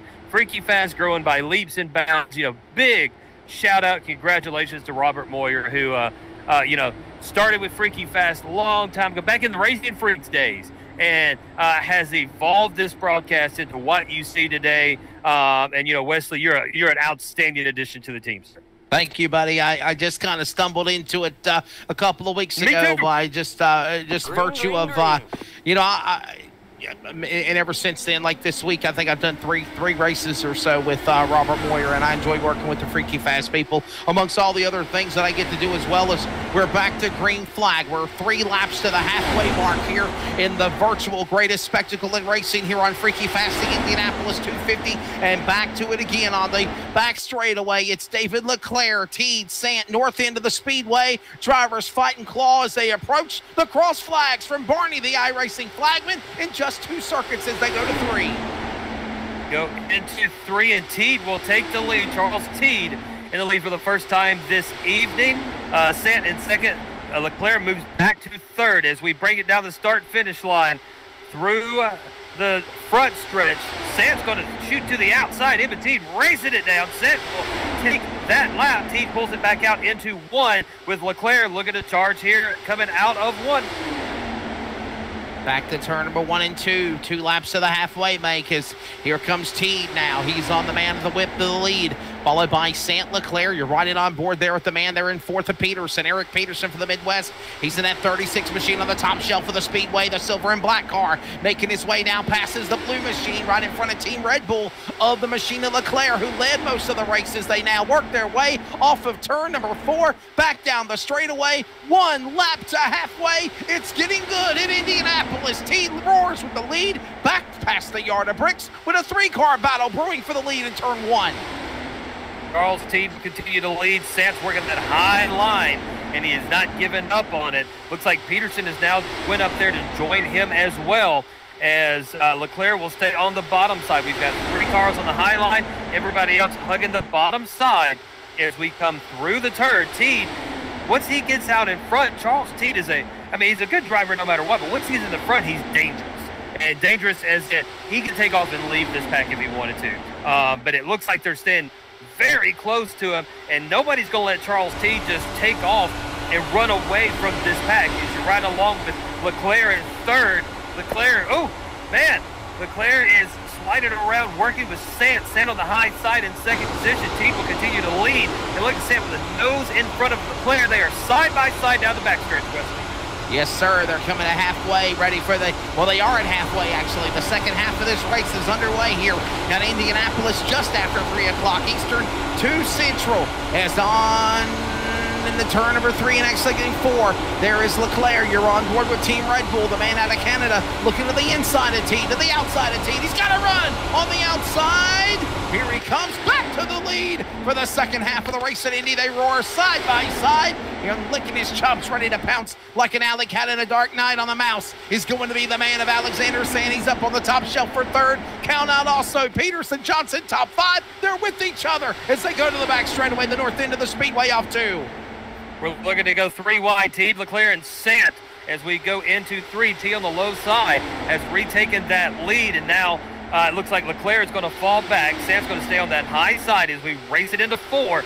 Charles Teed will regain the lead. Sant, Leclerc, Johnson, and Peterson, as you said, Wesley. Then we got Bency, Passalacqua, Combs, Brooks, and Winup rounding out your top 10 coming down the front stretch from our blimp view. And now it looks like we've got some racing for the lead again as Sant is making that high line work. Teed in second. They're back and forth coming out of 2. Back out of turn 2 to the back straightaway. Down the back stretch. Looks like they're 2 by 2 for first and second. Fourth and in the middle is Leclerc in the middle lane. He is the joker to the left, clowns to the right. He's stuck in the middle as they work their way a little net code there a little bit. You know what net code is? Net code is basically an issue with your internet server not connecting properly to your iRacing simulator, and that was on Caleb Bency, and that would be tough for the 21 car if he can't get that fixed as they work their way back around to the west end of the Speedway now to the back stretch heading for turn 3. Peterson and now Johnson trying to get around the machine of Bency. Bency still having some of those netcode issues. He's now in a gaggle of cars behind him with now Passalacqua, Combs, all behind them, as well as the other guys in the front runners we mentioned a moment ago into turn 3 and 4. Yes, these guys have now started to settle down a bit. There's still a lot of racing going on, but they've settled down in their aggressiveness. Brandon Colley back out there now. Colley right along in the 14th position. Bob Skinner in 13th now. Bob Skinner's at 14th. So some of the guys involved in the earlier incidents now making their way back up through the field. Skinner in that 82 machine for Category 5 Esports. Maxwell Caldwell with Yingling Racing in the 94 machine you see on the screen, racing in the 16th position with Brian Johnson to the inside of him. Johnson looking to make a move and overtake Caldwell, and Johnson is going to start trying to climb his way through the field. Ryan Kelly in 18th position at number 57. Ben and Jerry's I Want Some Ice Cream Now machine racing down the backstretch. Nope, that's you want Ben and Jerry's, and I want good berries. And why don't everybody just fight over some Dairy Queen while we're at it? Teed, Leclerc, Sant Johnson, top 4 going at it here at Indianapolis. As there is Zach Hall, the pole car. We just saw him a moment ago on the screen, starting to make an ascent to climb through the field. As here comes the pack now, coming across. There's your top 15 on the upper left. It's Charles Teed on that neon yellow car, bottom. Team Red Bull behind him, and David Leclerc from Canada, third. Alexander Sant now to the second spot, and Caleb Bency, after netcode issues, picking him up, but he's on the inside as they go 5 cars, single file for the lead. Here comes Johnson as they roar back into the corner in 1. Coming out of 1, the race for the lead is going to be Sant and Teed. Teed on the inside, Sant to the high side into 2. Teed's going to hug that line. They're going to be pretty close. Teed's going to pull back out the lead. Sant will stay in second. Charles Johnson will be in third. Now Sant will pull into the lead on that high side. He's making that high groove work, Wesley, coming into 3. Making it work as well, as you said, as they work their way again off the corner, down off of turn number 2. Back straightaway, if you will, to the north end of the speedway, now back to the west end of the speedway, through the short chute, back down the straightaway. Oh, look at this. Here comes Sant. He wants to lead around Teed as they cross the yard of bricks. Teed wants it back as they burn a speed in turn 1. Teed will regain the lead. Sant second, Charles Johnson fourth. After that earlier incident, had moved back up to position after the fast repair. They come out of 2. Lots of movement, and look at that pack. That is a beautiful sight. Watching these cars come down the backstretch. Teed will continue with the lead. Sant's going to continue to try to work that high side. Winook has now moved up to 3rd position, and he is on the move. Wesley coming out of back off of turn number 4. Nick Winook again after that problem that he had in the W33 machine for Dark Horse Racing, now coming back to the field in that 33. He's now back to 2nd. Remember, he was involved in a crash 2 cautions ago, flying through the air after an accident not of his doing. He now has moved to P2. Sant falling back now to 3rd after licking his chops 1 time or 2 just for a cat's whisker at the line leading the lap. And Charles Teed back to the whip. Here comes Winook. And now Sant back to the outside. 3 wide, those cars battle into 3. Winook now dives to the outside. He's going to challenge Teed going into 4. He is in front of Sant, who's now moved back to 3rd position. Bency now moved up to 4th, and he is going to follow Teed on the low side. It is 2 by 2 across the line. 60 of 100 laps here at Indianapolis. And now Teed has pulled out a little bit of a lead. Winook is going to be back. Oh, we got a caution. Oh, that is crash. Josh Garner, a bunch of other cars crashing as well. Yeah, Garner, I think, was able to escape. Benjamin Combs was flying like a top, just spinning and twisting. Let's see what happened here. As the Napa machine comes out of the turn and gets tapped in the back end by Joe. Joe and Combs into the wall. Look at Joe go flying. Oh, look at Joe flying, man. I believe I can fly. Look out, R. Kelly. Holy cow. Look at the 2 car just barely wiggle around through the 77 of Combs. Combs out of the Carolinas, where I'm going to be heading after we finish this race.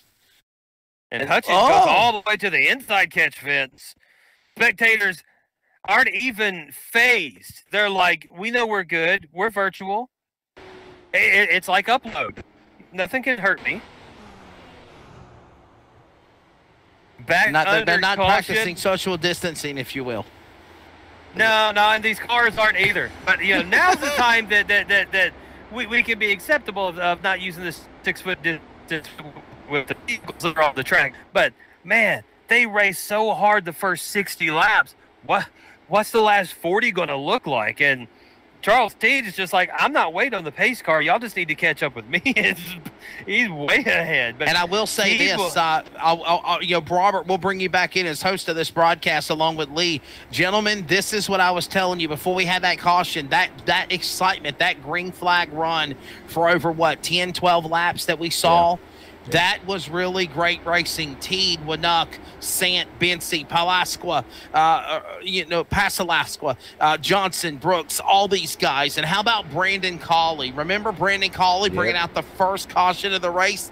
He's now was able to draft and climb his way back in that team's oil entry for Driven Motorsports, back to 8th position. Here he comes in that yellow 01, and it's another pit party. Lee, they're coming to pits, buddy. I don't think I'm ever going to be able to say it again. You just lost that phrase, man. I know, right? I got to come. Well, you're the one that started it. You know what's funny? What's funny is if I actually done it in a real broadcast, my producers would be like, "What the hell did that guy just say?" Like, what's that? So it's always my job as an announcer, at least my self-imposed job, to leave my producer speechless at least 3 times during a broadcast. And he does. Absolutely, yes.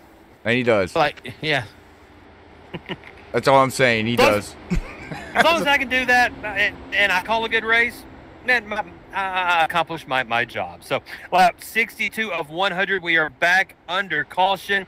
And, Robert, who is bringing us this fine race this evening?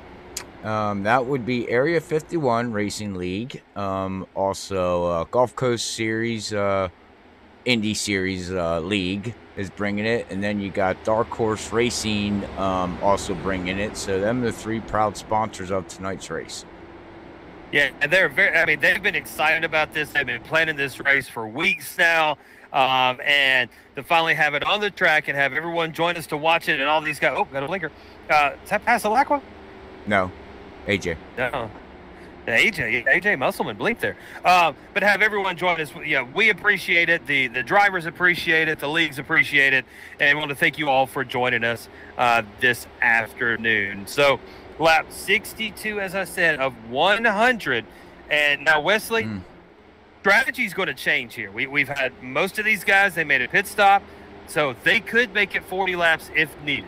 Not preferable, but if needed. We could go green this entire way. What is the strategy from this point forward?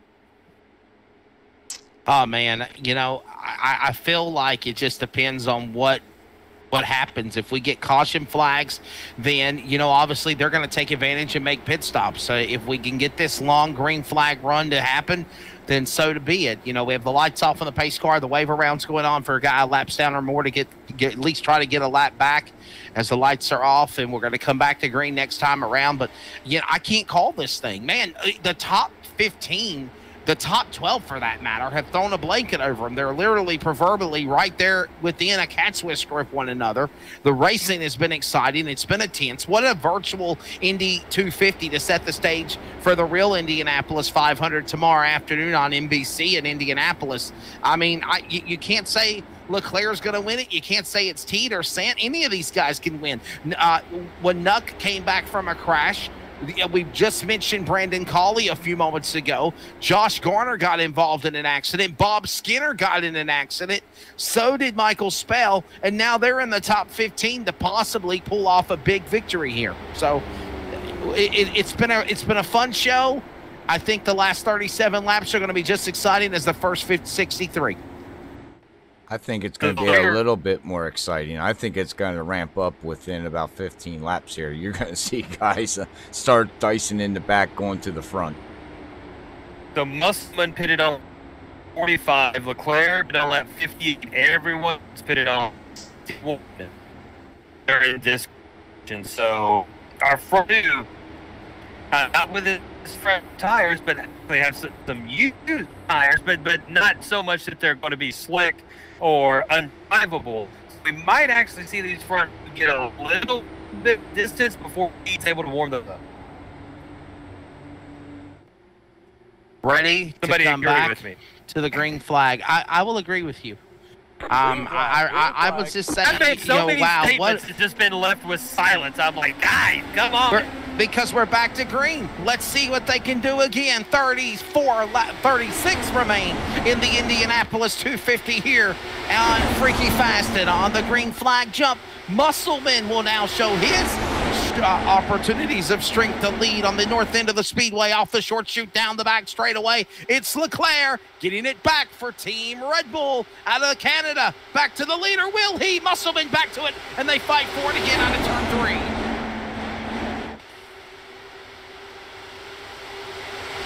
But into 4, Leclerc will continue to lead. Musselman has fell back to second. coming down the front stretch. We're going to move it around, but we're going to stay file coming across the line.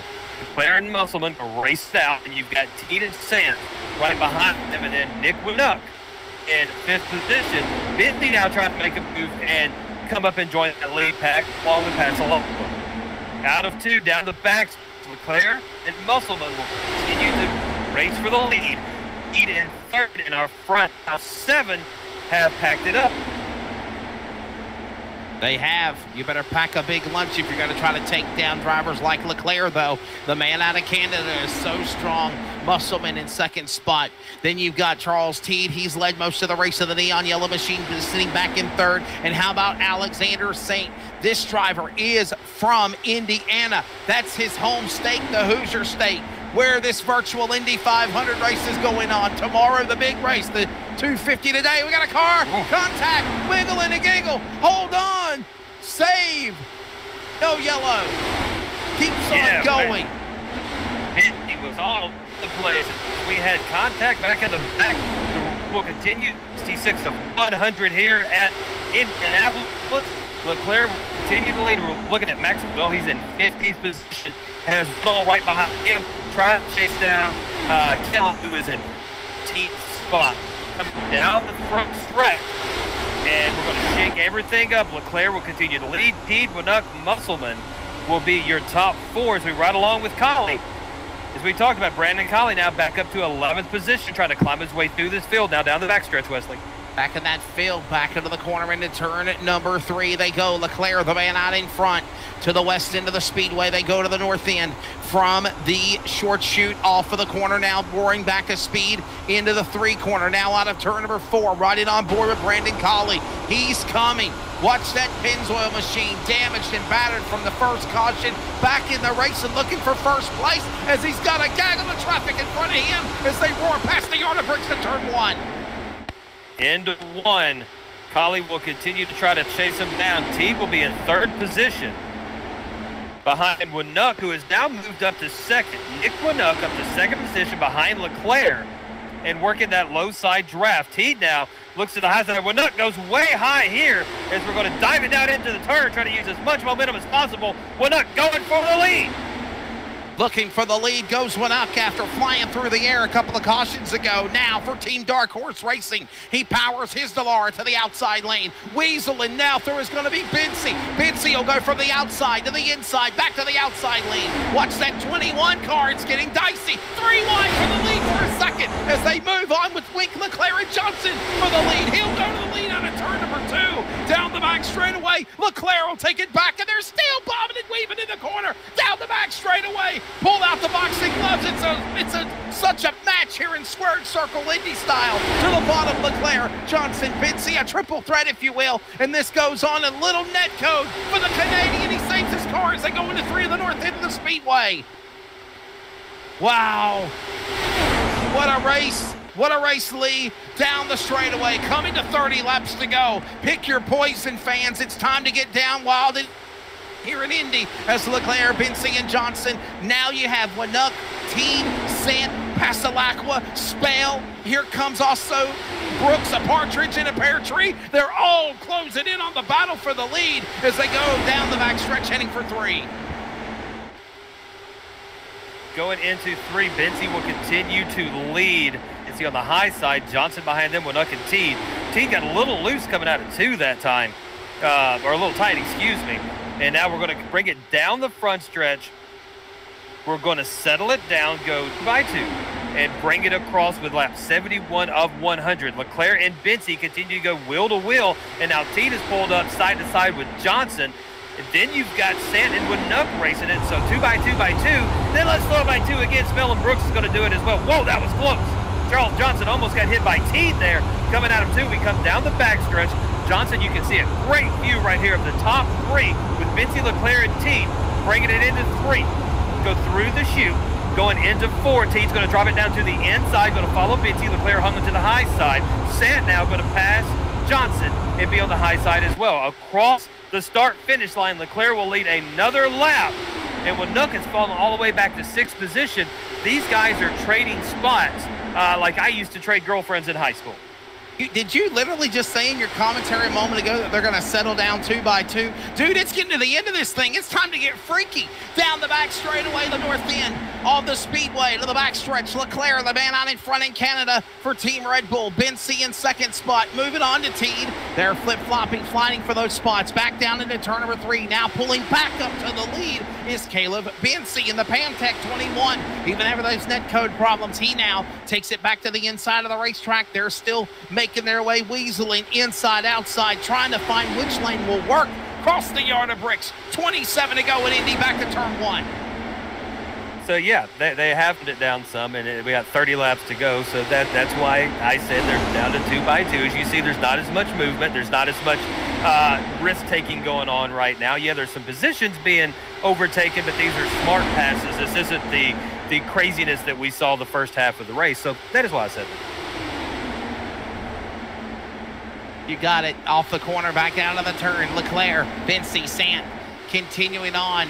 It's time to get ready to decide who's going to be the winner of this still. A lot of bragging rights, a lot of prestige to be the winner here on Freaky Fast of the inaugural Indy Car 250. Who knows? Maybe next year we could go for 500 miles, 200 laps. We'll all go crazy and wear ourselves out as they go into turn number 3. What a show this 250 miles has been, because when this race finally ends, you're going to wish that it was still going on. They're down the back straightaway. Leclerc, Sant, Bensy, Johnson, Teed. If this is in the inclination virtually of what the Indy 500 will be, one of the highly most expected races tomorrow afternoon. We're going to be in for a barn burner at Indianapolis tomorrow afternoon when this race is done, when the checkered flag falls. Who's going to get the virtual Borg Warner Trophy right now? Cross the line, 25 laps to go. Next time around, it's time to Katie bar the door in the daytime in the Hoosier State. Who's going to win the Indy 250? They're back to 2. Coming out of 2 to the backstretch, Leclerc will be in the lead, Sant in second, Bensy in third. As we go into 3, a little bit of movement here going on. We dive down into 3. Leclerc is not hanging that bottom as tight as he was earlier in the race. So leaving a little bit of gap there. Now it's going to be interesting to see if Bensy is going to try to take advantage of that. As we come out of 4, Stant's going to drop down and get the draft from Leclerc, then come back up high and take that lead. Nice move there by Alexander Sant in that 317 machine as we come out of 1. Back into the 1 and 2 through the short chute. Leclerc on the inside. Up top shelf is now Sant. What a moment would be for 3 wide now. Thinking about going 4 wide was the 21 of Bensy. 3 wide into turn 2. Bensy thought to go 4 wide. He backed off the throttle. Down the back straightaway. Johnson to the lead. Leclerc goes under nip tuck with him. And now Bensy follows under him off of 4. Down the straightaway. Here they come. Oh, my goodness. Wow. Leclerc, Johnson, Bensy. They're getting freaky back to turn 1 again.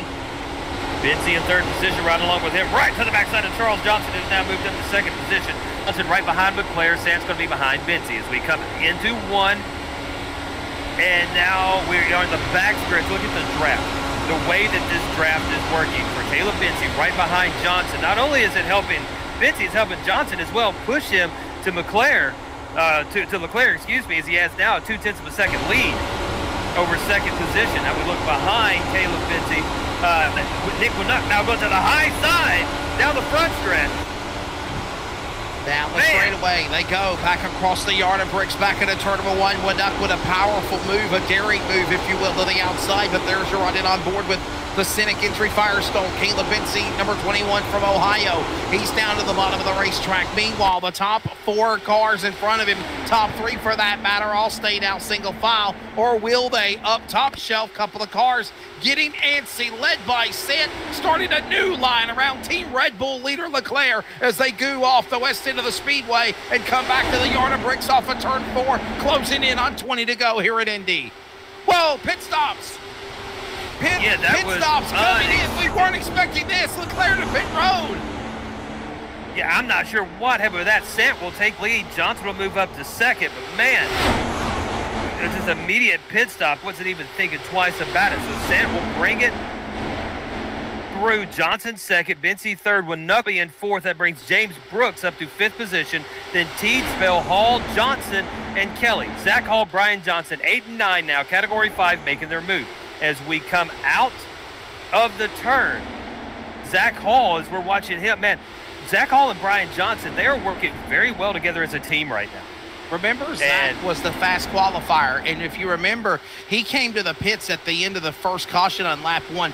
And I'm wondering if this was a strategy, if you will, Lee, staying back, playing possum, not being in the mix the front pack, but then when it gets to this final 20, it's go time. It looks like Johnson and Hall have hooked up, and they're playing Maverick and Goose, if you will, up through the pack to make a run after Benzie to try to pull a win here with 20 to go. Look. As we go through 80 of 100, we're literally seeing Category 5 work.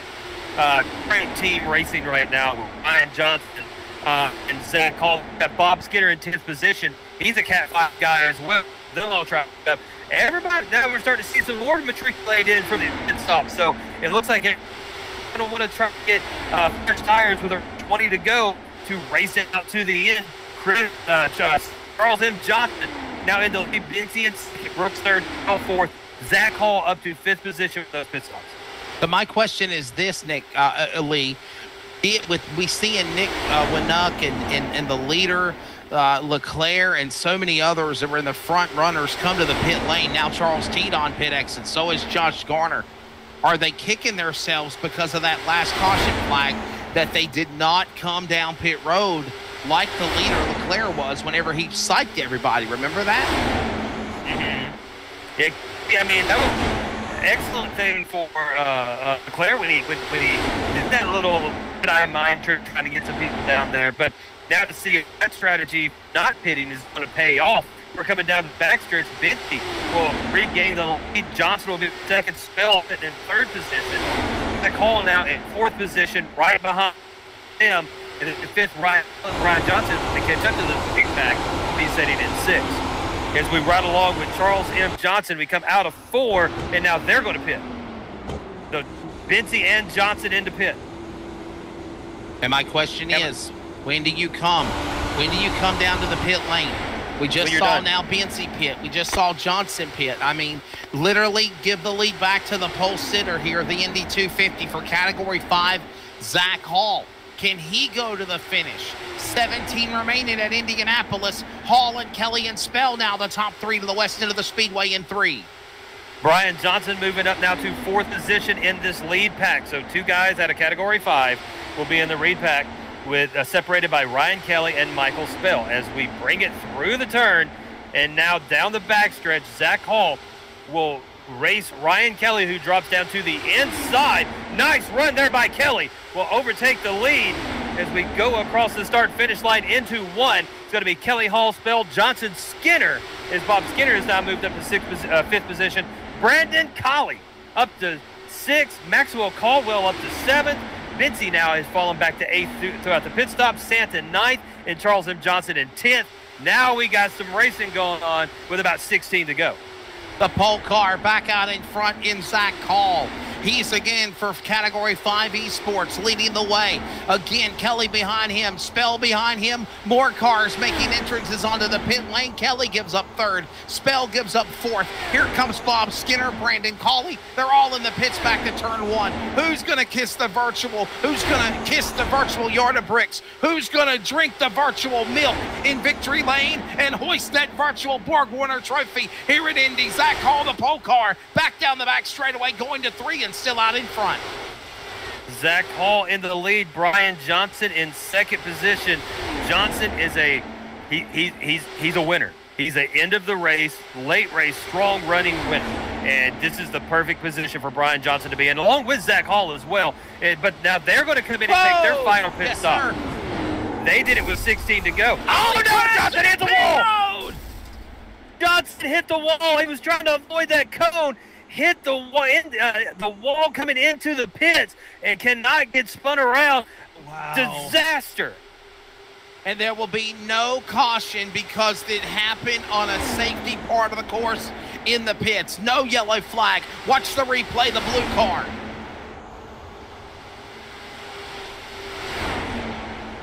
So we're looking for the replay now, but yeah, Zach Hall and Brian Johnson come in, and I don't know if Brian did not wasn't slowed down enough and had to get on the brakes more and lock the wheels up, but immediately just dove right, hit that inside wall, took out the cone, and an unfortunate event for Brian Johnson, who played his cards right so far until that misfortune. Zach Hall, hopefully. And it's about to come up here right now. We're showing the replay. Watch this. Bensie's in 21, and here comes Johnson. And there you go with Hall, the pole car. Hall comes in 5, his teammate right behind him. And look at the mistake, as you said there, Lee. Tough break. Back slowed up to try to avoid getting a pit penalty for speeding. And then his teammate Johnson had nowhere to go and hit the wall. Oh, and it killed the front wing and everything. So let's hope that Johnson has used that fast repair yet. He has not. He's got a new car. And I wonder, as we approach 13 laps to go here at Indy, did Hall get an EOL penalty? Did he get busted for speeding on pit road? I know he's currently in fit 7, so he might be okay. But I was just wondering if there was a penalty there, or he was avoiding penalty for not entering pit road too fast, and that's what caused his success a failure for the driver of Johnson, because he was trying to avoid penalty. Johnson crashed trying to keep that from happening. What a heartbreak, and I think this will definitely be one of the moments of the Indy 250 that when we look back on that race, that will be a highlight that is also a disaster for drivers like Johnson and more. So the 5 pulling Bensie Johnson and Leclerc. He will be in the lead with Charles Johnson right behind them. Seth looking to maybe make a move on the high stop. Then you got and Leclerc. Your top 5 bring down the front stretch. Going to snake it along. The top will work the draft. Look at that. Johnson Seth working the draft to take Benson. The bench driver on the bottom side. Oh, wow. Yes, sir, they are, as they work their way back on the north end of the speedway off turn 2 through the short chute back down the long back straightaway. A 3-car battle now for the lead. Bensie's got it. Johnson wants it. Sant from Indiana wants to represent his hometown in 3rd. And closing in is Brooks and guess Team Red Bull. Leclerc in that battle as they go into the north end. Now the west end of the speedway in turn number 3. And closing in on 11 to go this time by, coming to the home stretch here at Indy. We exit forward. We see him moving around trying to break the traffic. There goes Johnson. Johnson dumps it to the inside, the high side, looking to overtake Bensie. He does have a nose over Bensie, but Bensie is going to race him through 1 and now heading into 2. They are neck and neck, wheel to wheel, and Bensie will retain that lead.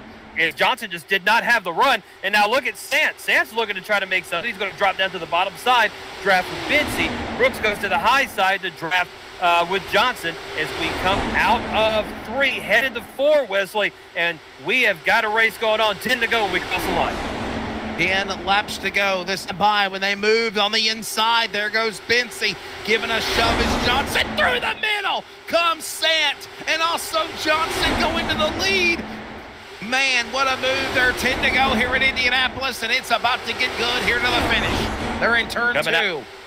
Yep, going into 2. Johnson will hug that bottom line. Bensie will remain in 2nd, looking for a way to regain that lead. He is right behind him. And now we got Sant, who's going to shoot to the high side and see if he can make a run to the top side. We're running to 3 now, and we got a 3-way race with Johnson, Bensie, and Sant. Look at them side by side. Bensie on the high side, Johnson on the inside. We bring it into 4. Down the front stretch, it is tire to tire. And it'll be 92 of 100 when we cross the line. Bensie back in the lead, Wesley. 9 laps to go here at Indianapolis. Back to the turn 1 corner with now the man out in front of Caleb Bensie. Net code problems, issues, 3 wide and all. He's still back in the game. He's back on the inside. Kit cars are entering on the racetrack after their pit stops, and they got to be aware of that. As that goes on, they're battling for the lead. Back to the outside, a wiggle on the top shelf move by Johnson. He looks up there on the top shelf where Grandma hides the cookies, trying to make a move, looking around Bensie, hooking up now with Sant. They make their way around the corner to the north end of the speedway, back to the west end, down to the straightaway. 8 to go at Indy. That roar continues back into turn number 1. Clean air for Johnson and Benson. Back to it again in the corner. Benzie will continue to lead, be on the bottom side. He's going to have Sand behind him. Johnson's going to work that high line and now drop down, and we're going to do single file around 2, leading into the backstretch. Now we're going to move it all around, and let's figure out how we're going to do this. Benzie in the lead. Johnson goes to the high side, puts the nose out in front of Benzie. As we go into 3, they're going to be wheel to wheel going down that short chute. As we come into 4, these two are racing very hard here in the last 10 laps. Benzie, Wesley has a very strong car, a very strong line, and continues to slightly have the upper hand over Johnson. Can Johnson make the move with 6 to go? No, actually it's 7 laps to go. Remember the way the iRacing deal goes, it goes lap 94 to actually go back into the corner of 100, and there is a caution, and this will change everything. Yellow flag coming out for the 7th time here at Indianapolis. And I think it's Nick Winock for Dark Horse Racing that's crashed again here, Lee. Yep.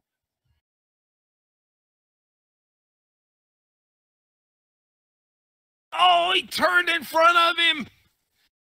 That's the 88 machine. Car number 88 turned in front of Winock. Shades of what happened the second time he was in a caution the first time.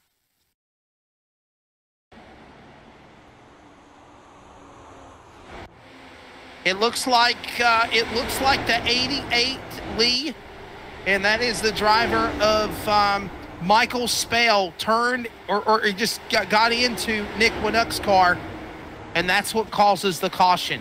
Now, can we get back started in time, or will this race finish under yellow and Caleb Benzie wins the race here? Now, what do you think, Lee? You know, with the way cautions are, you're looking at least 4 laps of caution. So that is... could we see a 1-lap shootout? There. Maybe a 2-lap shootout? We could.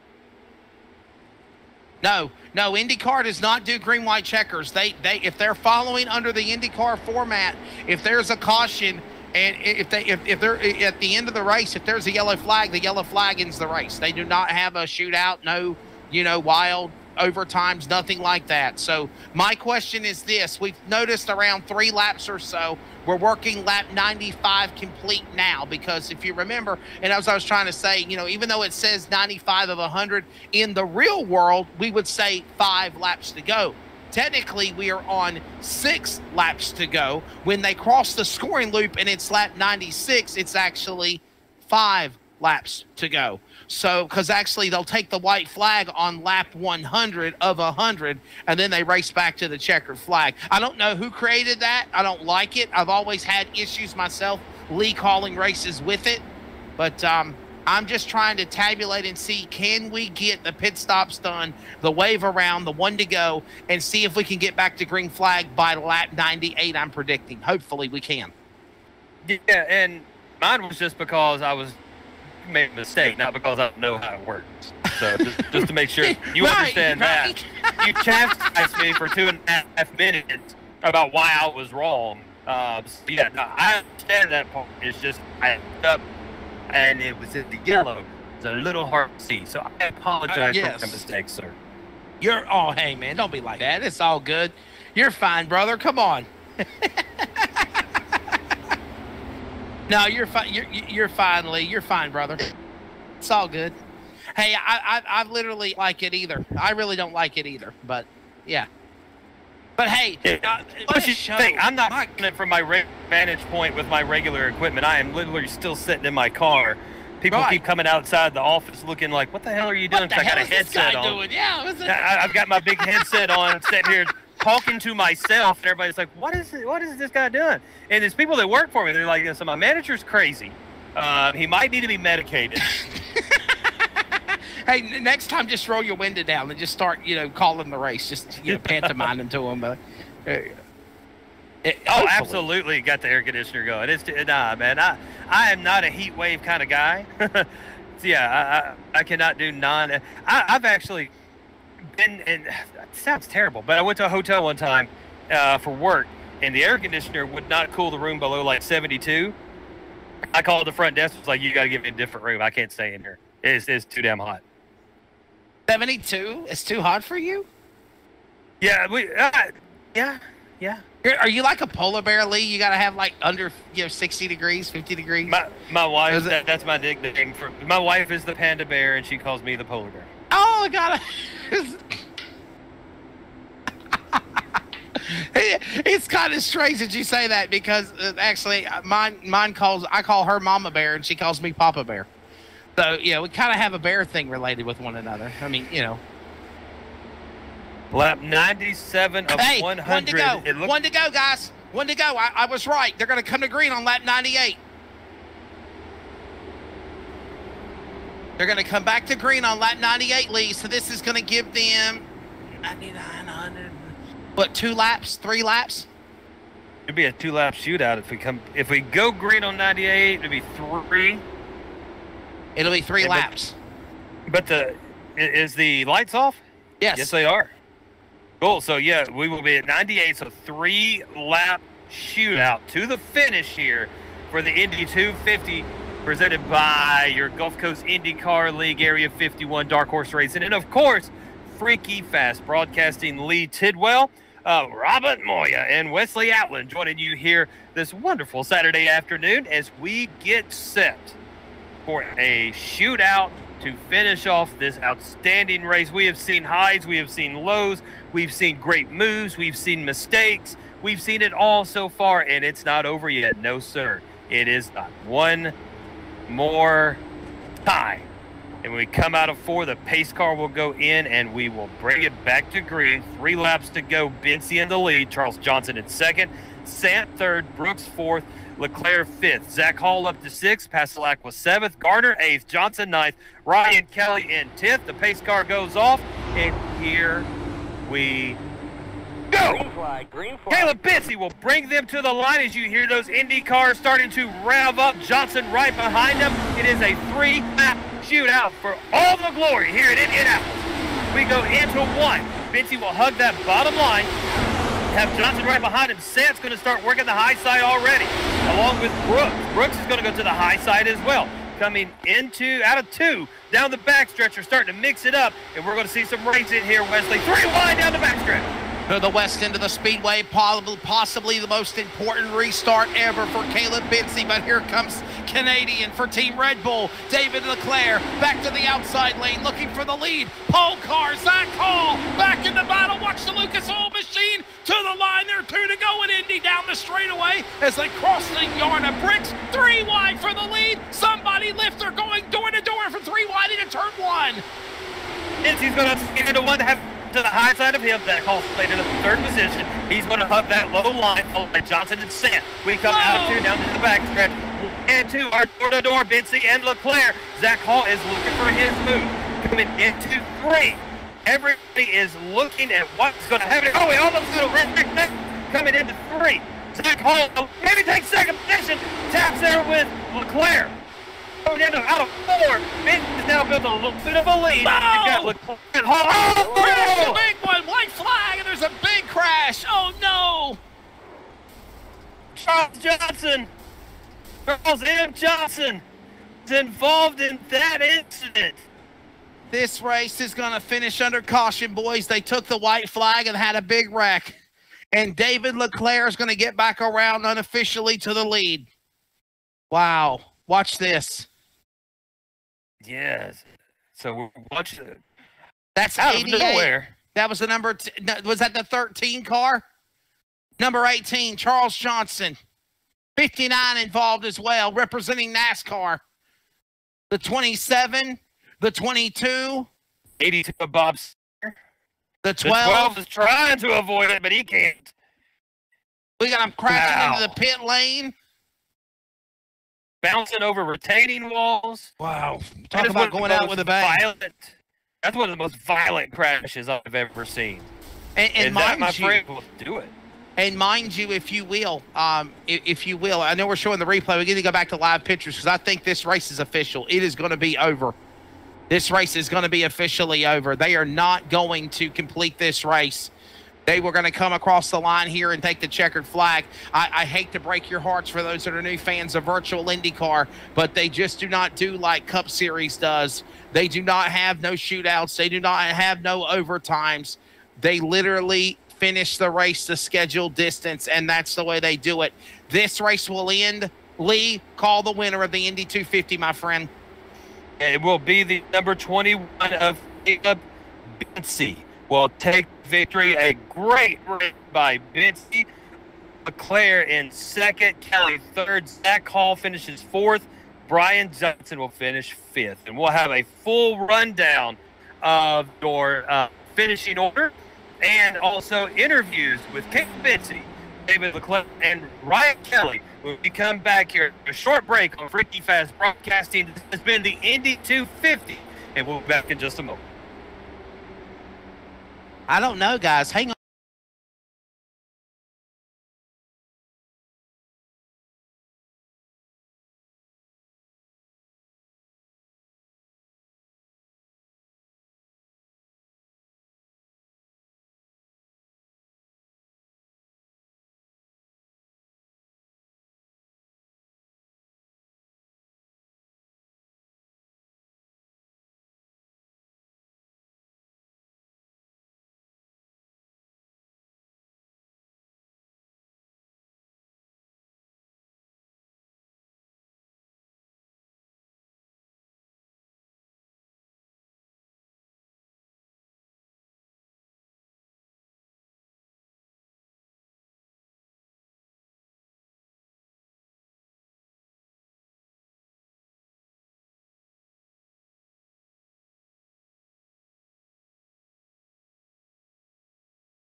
On.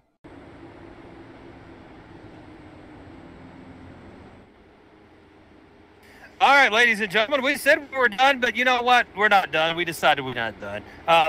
We are trying to figure out the overtime rules, and I'm thinking it's a one-lap shootout. The way that the timing indicators are showing, Wesley, I'm thinking that we're going to go back green for one lap.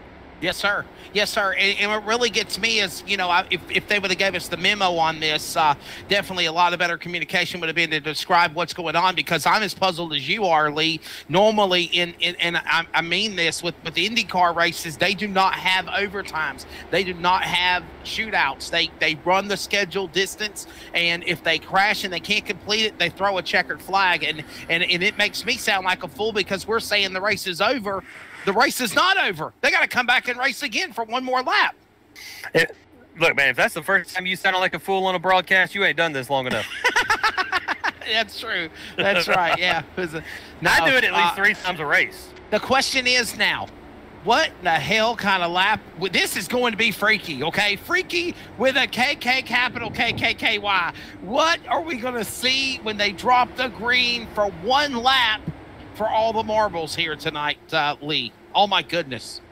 Especially now with Zach Hall and Brian Johnson in third and fourth. You got Bensey leading, who's been strong all race. Ryan Kelly has moved up to second. And then you got Hall in third, Johnson in fourth, Sant back into fifth. Wow. Caldwell, Brooks, Pasalacqua, Spell, and Gardner. Pace car is off. Here we go. One lap shootout. Bensey will bring them to the line. Someone's taking a selfie out there to infield. Watch the race, woman. Here we go. Bensey brings them across the line. It's a one-lap shootout as we go down into turn number 1. Bensey, Kelly, Hall, and Johnson will start to accelerate through one. Now the short shoot. Kelly goes to the high side now, looking for the pass there on Bensey. As we come out of 2 to the backstretch, it's Bensey and Kelly, Hall and Johnson. It looks like it's going to be actually a green-white checker shootout, gentlemen, on the west end of the speedway. They fight it out for 1.5 laps remaining. Benson hugs the bottom of the racetrack. He's catfishing on the inside. Meanwhile, up in the Angels Expressway is Kelly. Caldwell, Hall off of turn number 4. White flag in the air. One more lap to go here in Indy, and they're getting dicey again across the yard of bricks. 4 wide. We're going to go 4 wide with Hall, Kelly, Bensey, and Sands. We got Brad Johnson also up there mixing it up as well. Out of 1 into 2. Hall will now be in the lead. Kelly in second, Busy in third, Santa in fourth. We come down the backstretch. Kelly and Hall side by side. We got someone I think that's Johnson, who just flew down to the bottom side looking for some room here. In 3, it's going to be Kelly and Hall side by side. Racing, they touch. We got a spin behind him. Guards everywhere. Let's race it to the line, boys. Zach Hall in the lead. Kelly in second. Bitsy in third. Bringing it across the start finish line. And it will be Category 5. Zach Hall winning the race. Ryan Kelly in second. Bitsy in third. Wow. And a whole mass of cars. There's $14 million worth of damage on the final lap. 13 thousandths of a second at the checkered flag. Zach Hall, the pole car, plays his strategy, comes back after a hiccup on the pit lane, causing his teammate Johnson to crash. Johnson, again, Hall prevails and wins the virtual IndyCar 250 here at the Indianapolis Motor Speedway. And what a crazy finish that last lap provided. Holy cow. Put me to wow, Lee. Lee, I need my they're going to put you in the minutes. nut house after you called the last lap of that race with all your co-workers here. Oh, man. So, Zach Hall, your winner, ladies and gentlemen. Now, we will take a quick break. When we come back, Robert Moyer will have our top 3 finishers in the booth to discuss today's race. Yes. And we will be back in just a moment. Thank you all for joining. Don't go anywhere. More Lee, on I Freaky just Fast wanted... Broadcasting. Yes, sir. Lee, I just wanted to say that amongst everything, it was a pleasure to work with you, bud. I know we had some logistical stuff to make things work out the way we did, but hopefully we get to work with each other again. It was fun. And again, what a race, a fun time. And, go back to work. We enjoyed it. Yep, that's exactly what I'm doing. Getting off of my 2.5-hour lunch break to go back to work. Congratulations to Zach Hall. Ladies and gentlemen, Don't go anywhere. Robert Moyer will be right back with not only your winner, but the top 3 finishers next here on Freaky Fast Broadcasting.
All right, we are back. Thank you to Lee Tidwell and Wesley Outland for calling that race. Hopefully everybody enjoyed the show as we get ready for our post-race interview here with the first inaugural Indy 250. Congratulations to the top 3 as we're going to have a talk with Caleb. We'll bring in Zach Hall, the race winner, riding in the back, which I don't think I can move. Let me see if I can move him. All right. Doesn't look like I can move him. Let me see if I can get him.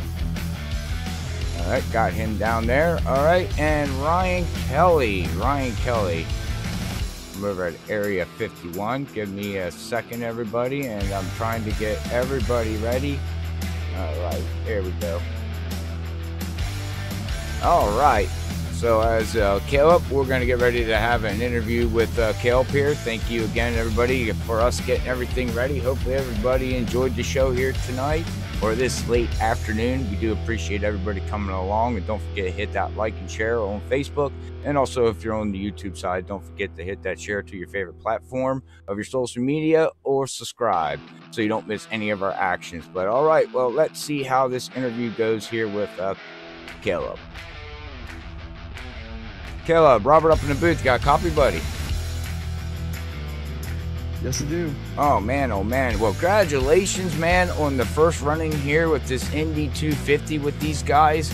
You had one heck of a fast car. You're up 4 positions from where you qualified at, man. But you led a lot of laps. You were out there running around up in the front, battling with the top 7, 8 cars, sometimes top 10 cars. How was it out there for you tonight? To be honest, a little crazy. These cars have a lot of downforce on them, so these runs were kind of unstoppable. Couldn't really do anything when someone got a run. So I don't know, it was pretty wild. Oh, it looked wild, man. It was crazy out there. From good old Ohio there, man. I don't know. So how was it up in the front? Did you want to? Of course, you want to stay up front, but how was the air out there with these IR18s cars for you?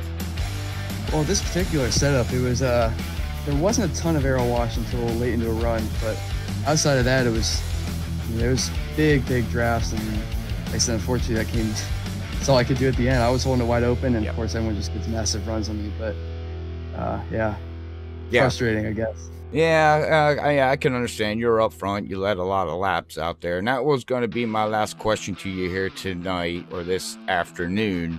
You know, coming on that last lap, coming to the white flag, you had about 6 cars all over you. You were diving, going high, going low, trying to block. You were doing everything possibly you can. And then Zach Hall got up underneath you there and got around you. What were you thinking when he got that move, like, oh, man, I don't think I can make it back? Or did you think, okay, maybe I can do something with this? Well, I knew my chances weren't as good to get back to the front. But like I said, the draft is big. I had a chance there, but, I mean, they're running side by side. You can't really do too much. But, okay. Yeah, once he got to be in front of me, it was kind of hard to get back to. It was kind of just a big mess. But, yeah.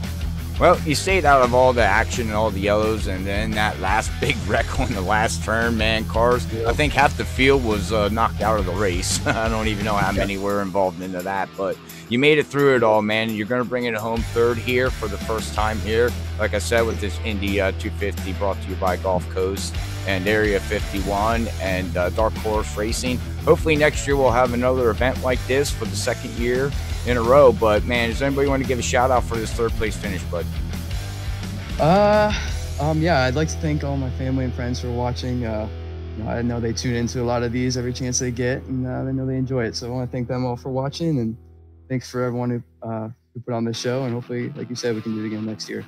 10-4. I agree with you. But all right, well, from Freaky Fast, congratulations again, man, and go. Can't drink the milk, unfortunately, but, you know, maybe get a Mountain Dew or Diet Pepsi or whatever you enjoy, and go cool off, man. Thank you. Will do. All right. Thanks. All right. That was your 3rd place finisher, Caleb, bringing it home 3rd as we get ready to bring up good old Ryan Kelly. I haven't talked to Ryan Kelly in a long time, so let's bring up Ryan Kelly and see how that race went for him. Oops. Give me 1 minute here.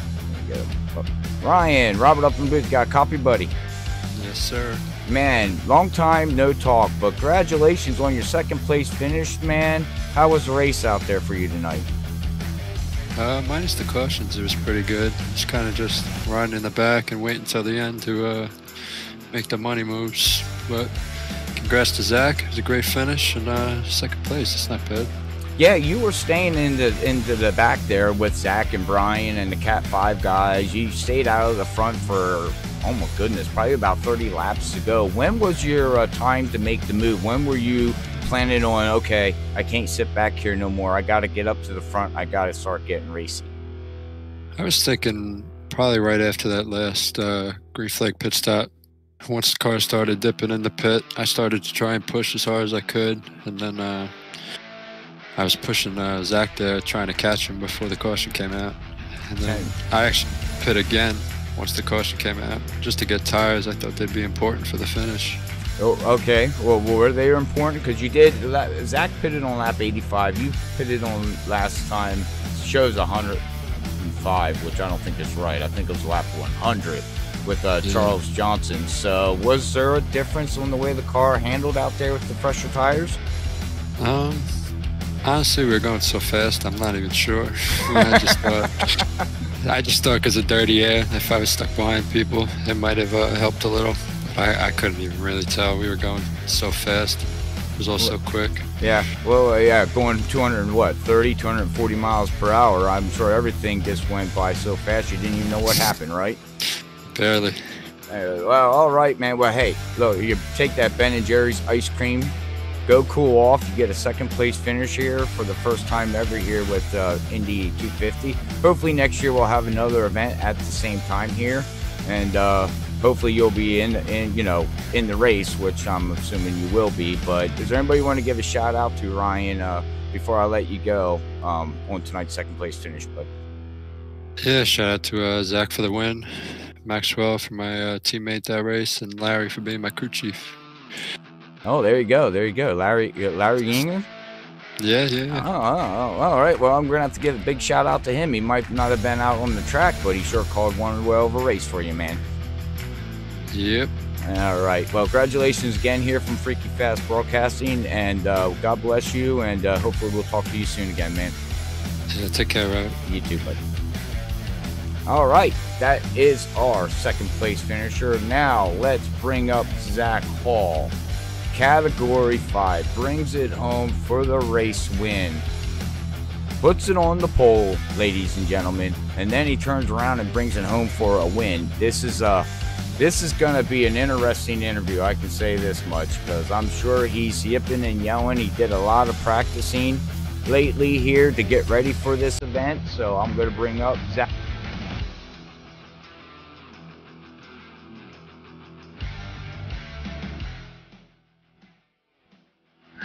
How about that, Robert? Oh!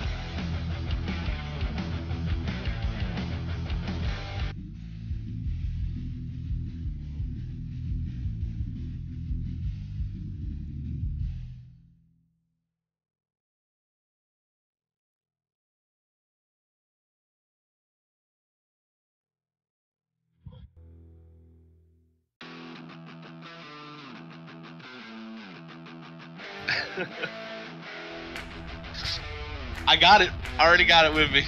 Got it here, son.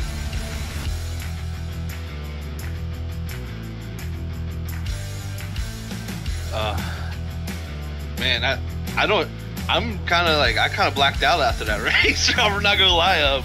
Man, I don't even know where to start. Really, started on the pole, had a great lap. I probably couldn't have done that lap again. I tried. Beating out a couple of my teammates there. Man, what a race. Just stuck in the back, like you said, after that pit stop, and really just managed and tried to stay out of everything. I still had a fast spare at the end. I think I got my first incident there really right at the end of the whole race. And just, I knew it was going to be carnage. These cars, you see that when we come into the finish, these things are just so crazily, you can draft so fast up to somebody. You got to make literally moves that you would never decide to make in these cars, coming from my background in the stock car. And that move there at the end, I've been practicing that all week. I knew that middle, if that middle ever opened up and I had a chance, I had to dart to it. I feel bad for stealing it, right there at the end, but I mean, that is racing. So, it's just, but man, when I had the lead going into one there and I cleared the bottom, I didn't know what was gonna happen. I kind of got into Ryan a little bit. I think in 3-2, I might have been neck. I haven't looked back at nothing. I've been walking around my house freaking out after that win right there. But gosh, these things are a blast, man. This is the first race I've ever driven this car too. So really, what a way! Yeah, what a day. Like, qualify on the pole at Indy here, riding the back the whole race. Somehow work our way up, and I gotta give a shout out to Ryan. Me and him worked really good to work our way back. Yeah. And if that caution didn't come out before the last green light checker, I still think I would have had a shot at it, because we had about 4 to go. We were about 2 seconds back, and we were really rolling them in there pretty hard. It was Ryan pushing me down the straightaways like a stock car. Man, what I just can't believe I won that, man. I'm mind blown. Well, we are going to have, and I do apologize, I switched over to the race winner image, and normally I don't have my mic open as everybody else takes that over, so I unmuted myself, and I do apologize that to the fans out there, but I know they can hear me. But we're going to have a blooper, man. We're going to have a blooper. Cat 5 decided, and what in the world happened going into pit road and Brian Johnson? What the world? I mean, he bounced back. Really bad. Go ahead, man. Go ahead. What happened? I had to lead there, and we were trying to stretch it to take less fuel in that last stop, just so we could have a little lighter car. Right.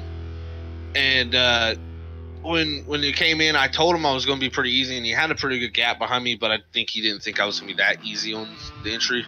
I mean, I definitely wasn't very aggressive in there, but I've been practicing all week, and it's very easy just to lock up your rear tires like he did, and it turns straight right when it does it, and it's almost impossible to save. It isn't like, a stock car where you can kind of will it a little bit. These things, when they break loose, it's just straight left or right, and it sucks because I didn't want, that was my teammate there working with me the whole race, of course, is always my wingman.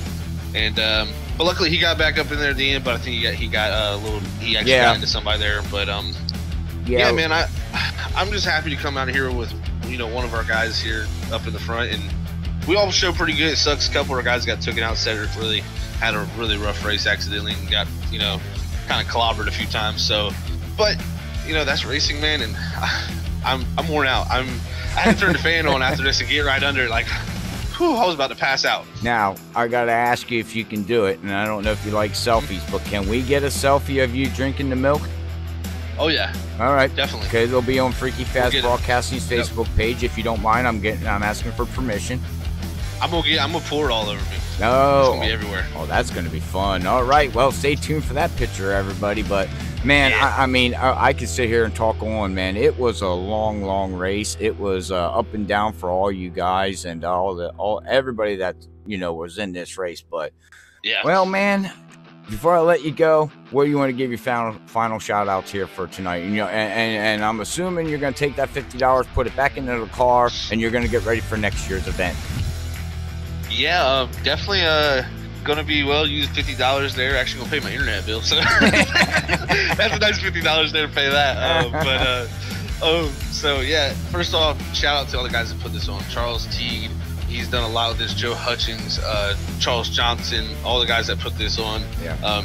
It's tough to take a group of guys that don't race with each other and put them all on track, and you kind of seen that. You know what I'm saying? You don't know how other people race and certain little things and tendencies. So they did they were doing the best job they can to make the best out of this race. And coming down to the end, I don't think they could ask for a better finish. I mean, we were 4 wide at some points there at the end. So shout out to them for putting this on. Without them, it wouldn't have happened. So I wouldn't even have been driving this Indy car. I'd be preparing for Atlanta tonight. But and then shout out to, of course, everybody in the booth. Robert, you, Wesley, I'm sure, and Lee, y'all did I'm sure it was a fantastic job as always. I mean, I can't wait to go back and watch that end. I'm sure it's a classic one. And shout out to all my teammates also. They're always great help, and they just they always push me to they're never give up mentality. So I gotta thank them out a lot. Those are really good buddies. So shout out to really everybody tuned in too, man. I'm just worn out and I'm so excited. Thank you. I can imagine when anybody goes back and watches this broadcast again or for the first time, Lee Tidwell and Wesley Outland, oh my God, are they awesome. It is so funny to listen to them. They had me cracking up. They had tears coming out of my eyes. Them guys are a trip. Hey, not bad for a part-time commentator here to win a race, right? And yes, you too for helping out on Thursday night, which is funny now. We are going to get ready to let you go and celebrate this, but we just called this with Joe Hutchins, getting his Indy win with the Gulf Coast on Thursday night, and you just said, man, that must be a good feeling. Now you know how he feels. Oh, it's great. It's probably one of my favorite wins of my career ever in sim racing. This one I'll definitely remember forever. Oh, I'm sure. All right, well, we're going to let you go celebrate with your Cat 5 teammates there. And congratulations, Zach, again, man. I was rooting for everybody, but when I seen you take that lead, I got happy. I was like, wow, no way. Cat 5, as I'm sitting right now in front of the monitor, with a Cat 5 t-shirt on. So until then, man, I love that. yeah. Until then, congratulate. Maybe it's a lucky thing, right? Right? Until next time we catch you up in the booth here, man. Congratulations again, bud, and we'll let you go celebrate it and have fun, man. Thank you. All right, thanks. All right, that was our race winner, Zach Hall. As we get ready to bring up our unofficial results, I do apologize for my volume getting muted there for a minute. Normally don't have it set up as I have other people in the booth, but here we go. We're going to bring down our final results before we sign off here. I want to say again, big thank you to Gulf Coast for and Area 51 and Dark Horse Racing for letting us broadcast this race and picking us to do it. And hopefully they enjoyed the broadcast and they enjoyed everything. But all right, well, I'm not going to try to run down this whole lineup because, as everybody knows here at Freaky Fast, I stink at it. But you can see Zach Hall's going to bring it home third with Ryan Kelly in second. Caleb is going to bring it home third with Brandon fourth. Fifth, rounding out your top five, is going to be Charles M. Johnson with Bob Skinner. Good run for him, bringing home sixth. AJ Musserman in seventh is going to be in seventh there, and then in that 317 is going to be Alexander. In eighth, Maxwell Gladwell. I see I'll mess up his name all anyway, but he's going to bring it home ninth. And then we got David Leclerc rounding out your top 10, which he was up there battling for the lead. He was up and all over the place, and unfortunately, I think he got caught up in that last incident. But, well, we like to say again to everybody out there on YouTube and Facebook, thank you, everybody, for tuning in. Don't forget to share this. Spread it out all over Facebook and the social platforms of Twitch, YouTube. Share it to your favorite stream or whatever you want to share it to as social media, And also on Facebook, you can share it to your friends and families. Give it a like.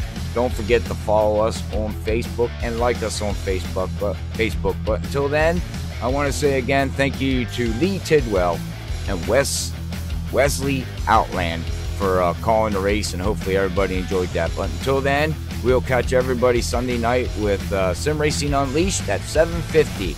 Until then, God bless everybody. Love yous all. Peace out.